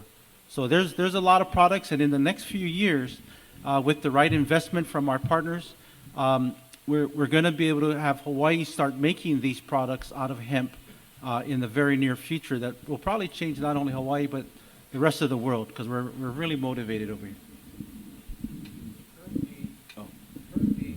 Currently, we have to import our hemp. So if anyone wants to do hemp construction and wants to get, I'm going to take advantage of this, we're importing it, okay? So let's not be fooled about that. So that proposes a big question. We don't want to be developing a brand new process by importing to start, okay? So by addressing this and working with, and Scotty mentioned yesterday, they got 400 acres that nobody wanted. Nobody wanted it. When I drive down to North Shore, I look on the left-hand side, I see Dole pineapple, all the red dirt, and on the right-hand side is a complete contrast of fallow lands, which is basically the Serengeti. Let me tell you, it's alive out there. And notice where the rain is. On the left-hand side, where Dole is, the red dirt, no rain. Across the street, on the right-hand side, 30 years ago it was sugarcane, now it's just left fallow land, it's raining. And so nobody wanted that land. And you can see miles and miles and miles of land that nobody paid attention to. No one was willing to go in there. Scotty was willing to go in there. And by doing so, we're making a change. We're showing that we're not afraid and that we're willing to go in and make a difference. And you know what we're doing? We're turning that back into valuable land. We're putting carbon back in. We're making soil health our #1 agenda, okay? So I think soil health is the critical piece here. And we got a bunch of soil experts over here who can tell you all about it. Any of the soil experts want to care to jump in? Specifically? Sure. With regards to perhaps the cultivation of hemp here in Hawaii, and maybe the challenges that we've experienced not only here on Oahu, but perhaps on the Big Island and other neighbor islands as well. Yeah, sure thing. Well, one thing that I like to kind of remind myself and others about is that through a lot of data, folks have come to find that actually a lot of times pure fallow is not the most ecologically friendly or regenerative soil practice compared to things like good crop management, right? When you do let it go fallow and just kind of do what it's been doing, if it's been deteriorated to a really low point, right? Then just leaving it fallow, sure, in century scales, it'll get back to whatever it was. But at our scales, actually come to find out that the incorporation of productive crops, right, can really speed up the rehabilitation process, right? If there's just some old scraggly guinea, right, with some old scraggly little guinea root systems there, it's actually not bringing as much carbonaceous material back into the soil as would be an actual productive crop. Is CTAR or the University of Hawaii initiating any programs to, like you said, kind of diversify some of these crops in these lands to, I guess, replenish them faster? I couldn't speak to CTAR. I'm at the University of Hawaii CAFNERM. But I do believe that CTAR has a number of soil health initiatives going in the works, and some from a little bit ago that a lot of the contents of what that was looking at were things like cover crops or cropping practices, management strategies that have a higher focus on soil health.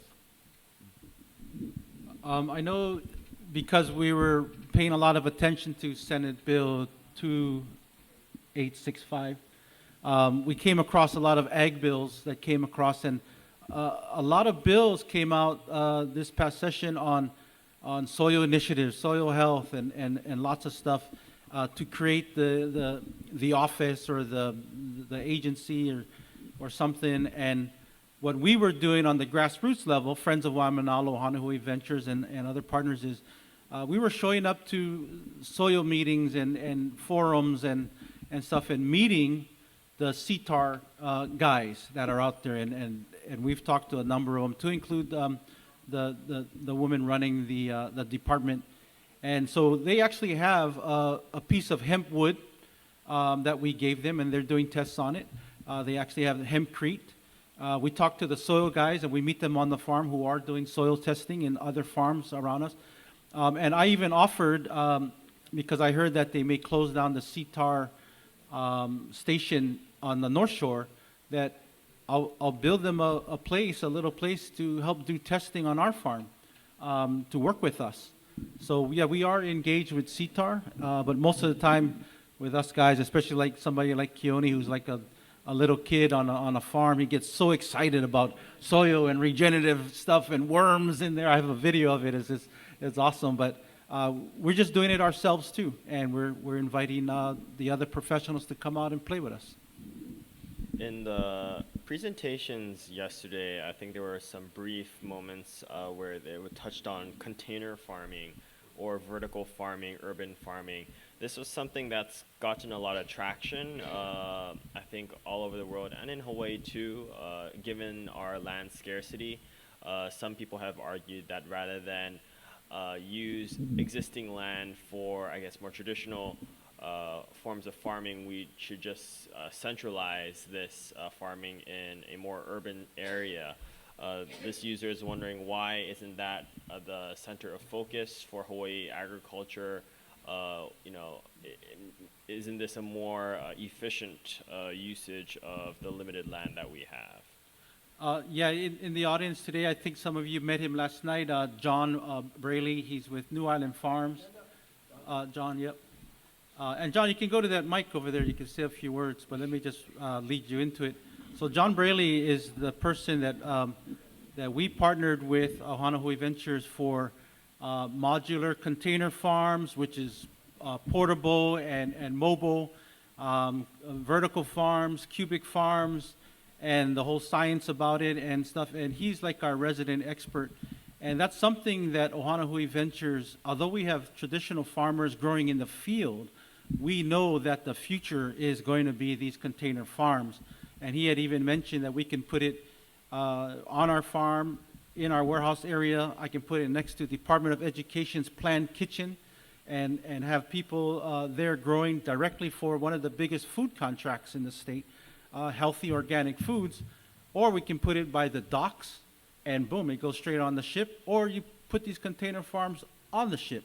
And Kapua had asked about our land and these facilities. These are like 40-foot and 20-foot containers. Some can be larger, where larger facilities can go, but also the energy. That's what Tom and Ho'ulu Holdings are here for, is that we can start looking at the energy coming from bioethanol.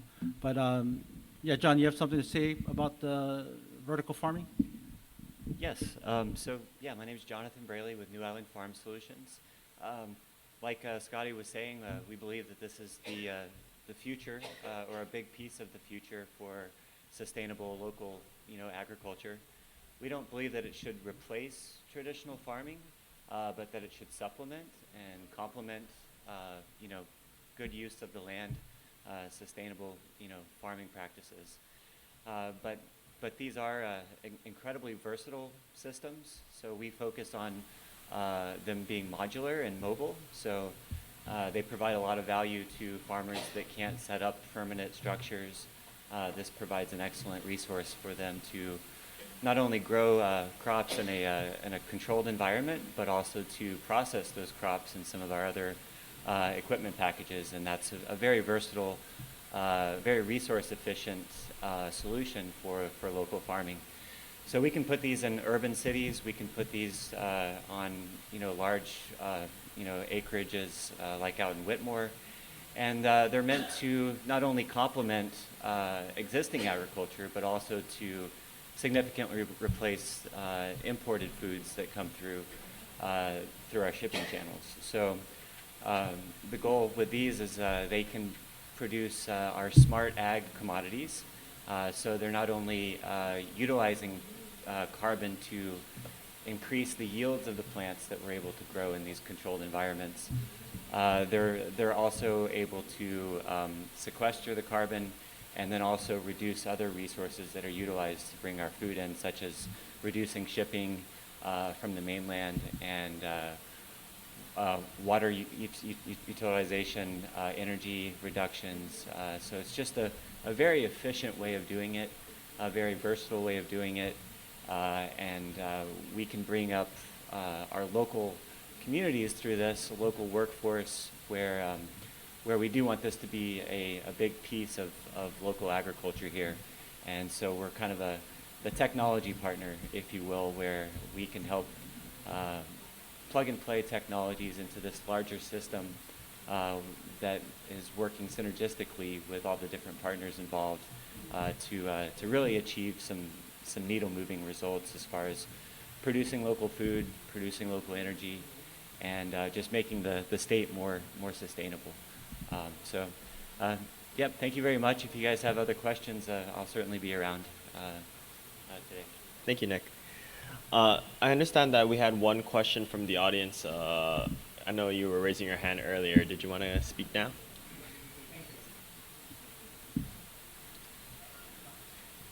My name's Doug McKenna, and I'm a farmer. I farm Rocky Hillside on the Big Island of Hawaii.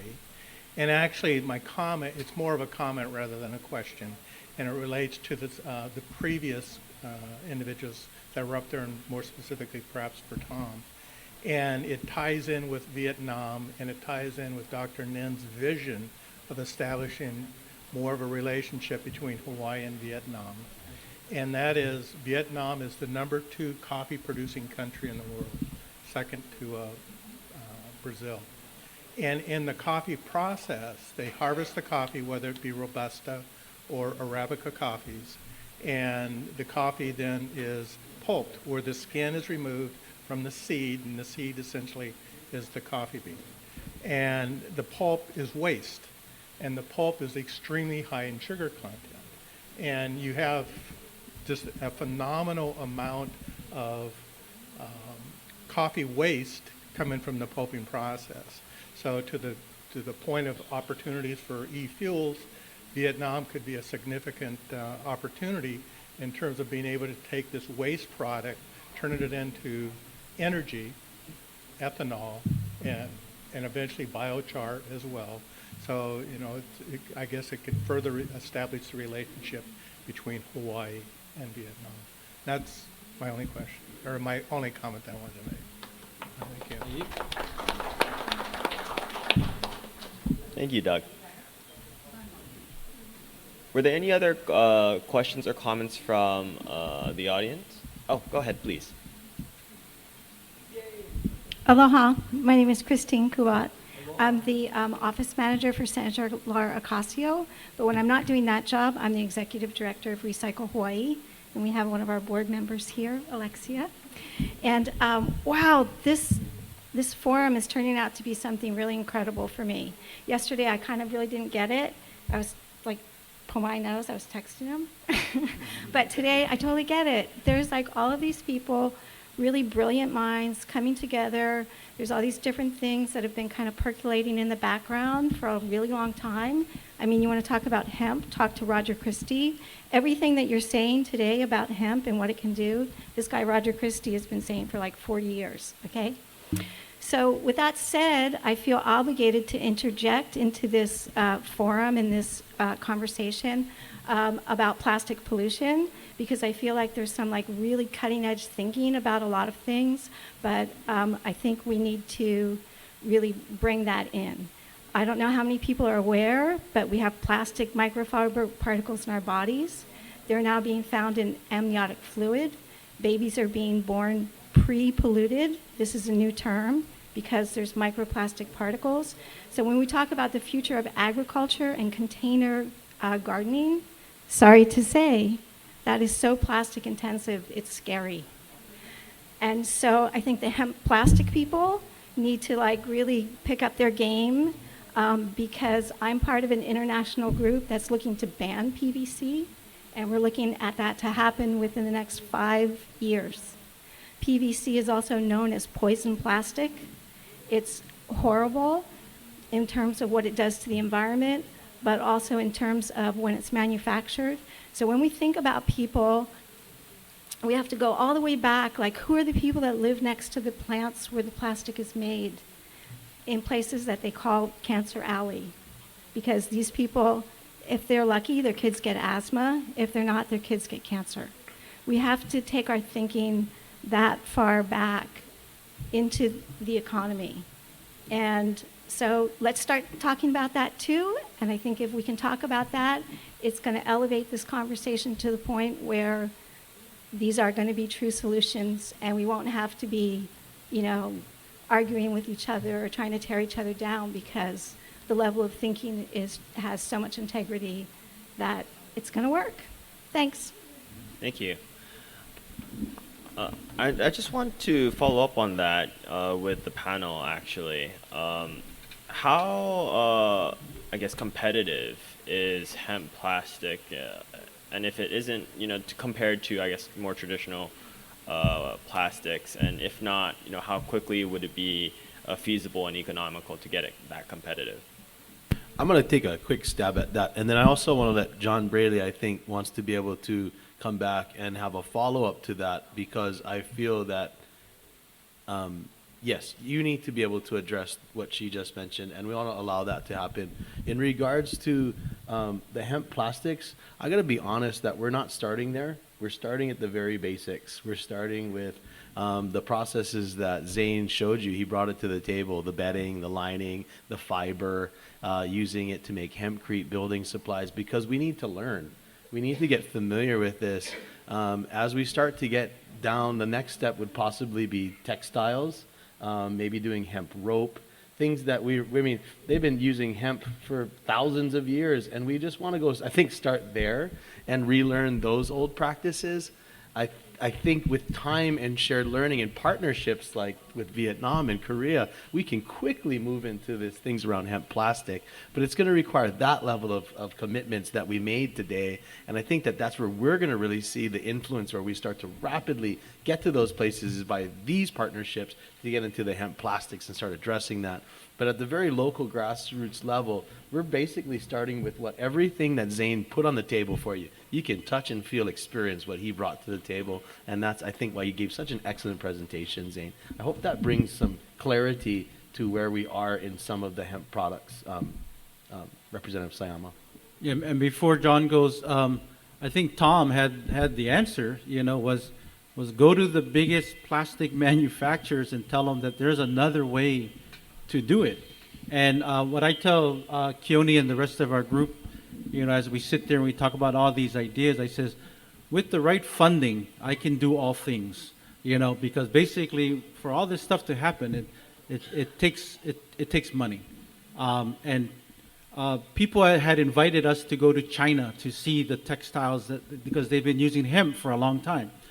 They're making hemp plastics, and other countries are already doing these, making hemp products. We just have to see how they manufacture it. What machines are they using? And we can get there, It's not a pipe dream. It's just we need to get there to see the people that are doing it and capitalize on top of it. Go ahead, John. Yes, so thank you so much for your comments earlier, and I just wanted to respond really quickly. Some of the systems out there are heavily plastic intense. I specifically work with manufacturers that deal with systems that are made out of stainless steel. And so all the elements within that system last for a lifetime. And they have a very long longevity. So our concept here is to import the equipment instead of the food. And by doing that, we can reduce packaging that's coming in from all the food that's being imported. And then we can also do that through, say, one example is we have a system that produces animal feeds. So instead of the rancher or the equestrian having to buy 50-pound bags of feed that's in paper or plastic bagging, we can actually provide them with a reusable bucket where they can pick up their feed and reduce that plastic on an individual level. So we're doing it on a system level where we can reduce the plastics out of it as much as possible. We do have cornstarch plastics that we're dealing with right now that are going a step in the right direction. But really, some of the things that they were discussing on how we can manufacture sustainable packaging to replace these plastics is also a big part of this model and our key to success and to helping improve the quality of life for Hawaii and not, take away from that in any way. So we're very much focused on the sustainable aspects of it, whether that's reducing our footprint on land, reducing our water inputs, and then also, of course, transportation and all that packaging. So anything that we can do to reduce that, fit into that, cyclical economy of recycling, we're all for. But plastic is a huge issue. We have this huge swirling plastic vortex just a few hundred miles, I think, off the coast of Hawaii. And these types of groups, these types of innovative thinkers can help solve the problems big and small to improve our quality of life here in Hawaii.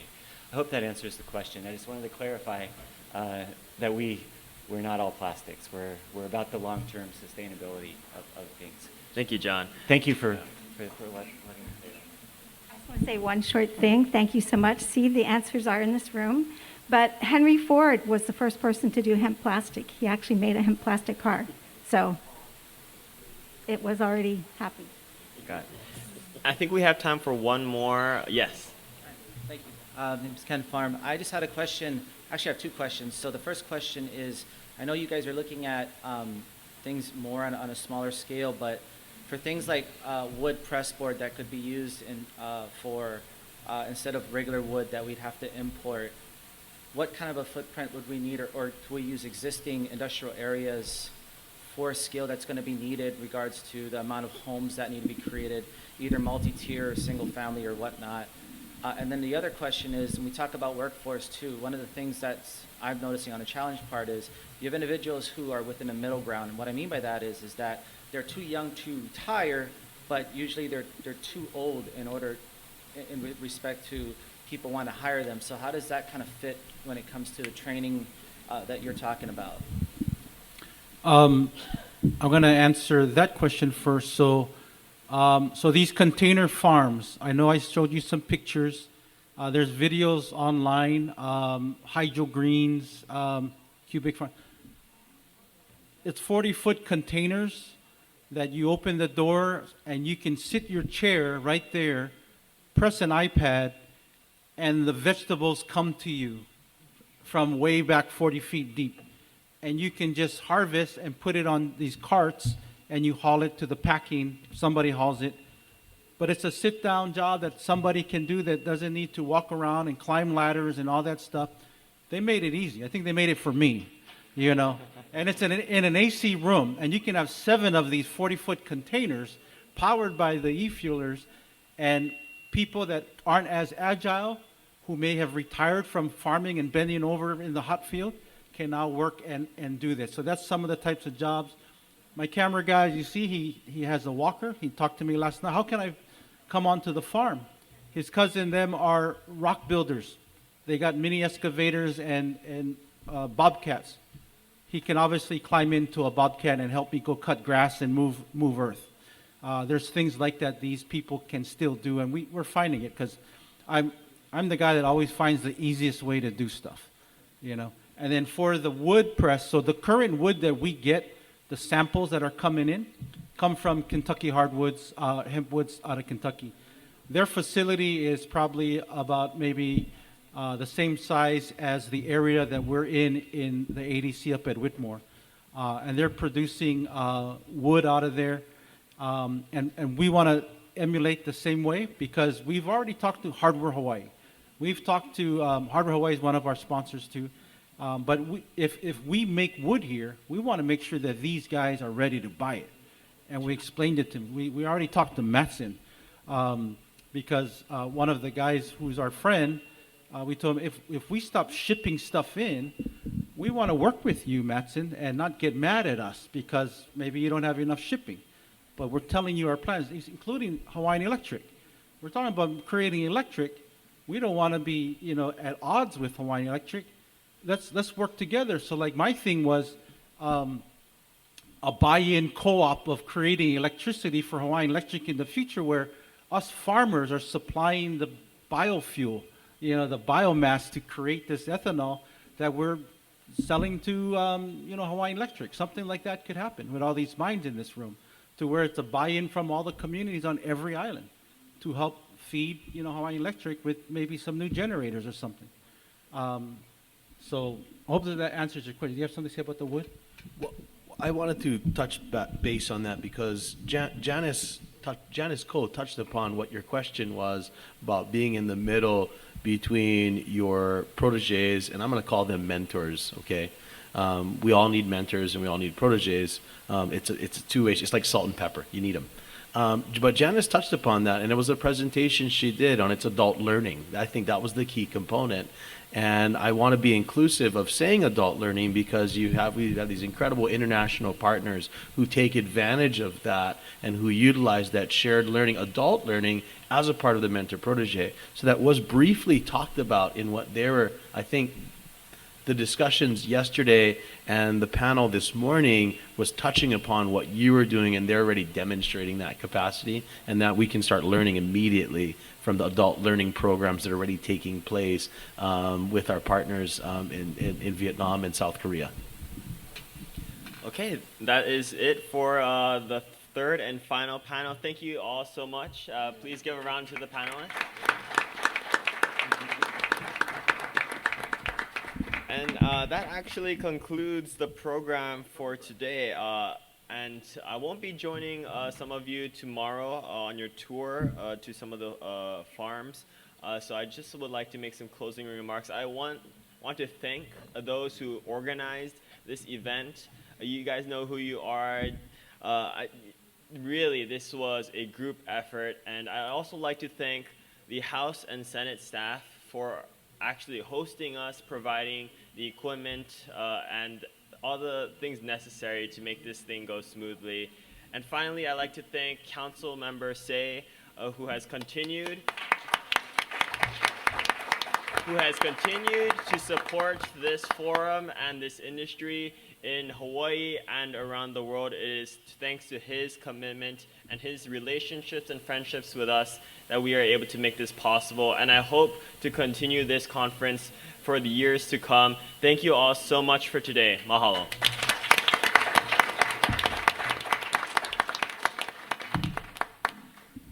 one quick thing to say. I know the Vietnamese delegation was talking about an exchange of tourism, and obviously we had talked about tourism at our farm. Hopefully by next year, when you guys come back, that'll be the place where we're going to show you guys everything that we're talking about. And I'm sure my farmer Zane here, who works the farm, would love to do some hula for you guys when you come in to entertain the tourists. I wanted to give a little bit of a closing remarks about this forum, and I wanted to thank our guests who traveled so far and shared their commitment to the ability to adapt and be agile, and the scale of the projects that they're taking on. I mean, we're talking about 400 kilowatts, and the projects that Ms. Haas is developing and working on, we're talking about 4,800 megawatts, 5,000 megawatts. I mean, this is incredible amount of impact. And I wanted to thank you again for coming so far and showing your commitment of what it really takes to get in there and be a game changer at an international level. We're so very thankful and appreciative of you coming here and showing us that there's a way to do it, and that there's a team that's willing to be on the forefront to do it, and sharing it with Hawaii is incredibly appreciated. And I want to thank you, Dr. Nin, for even welcoming and having opportunity for a small Hawaiian company to be a part of the global change and shift in climate change. So mahalo.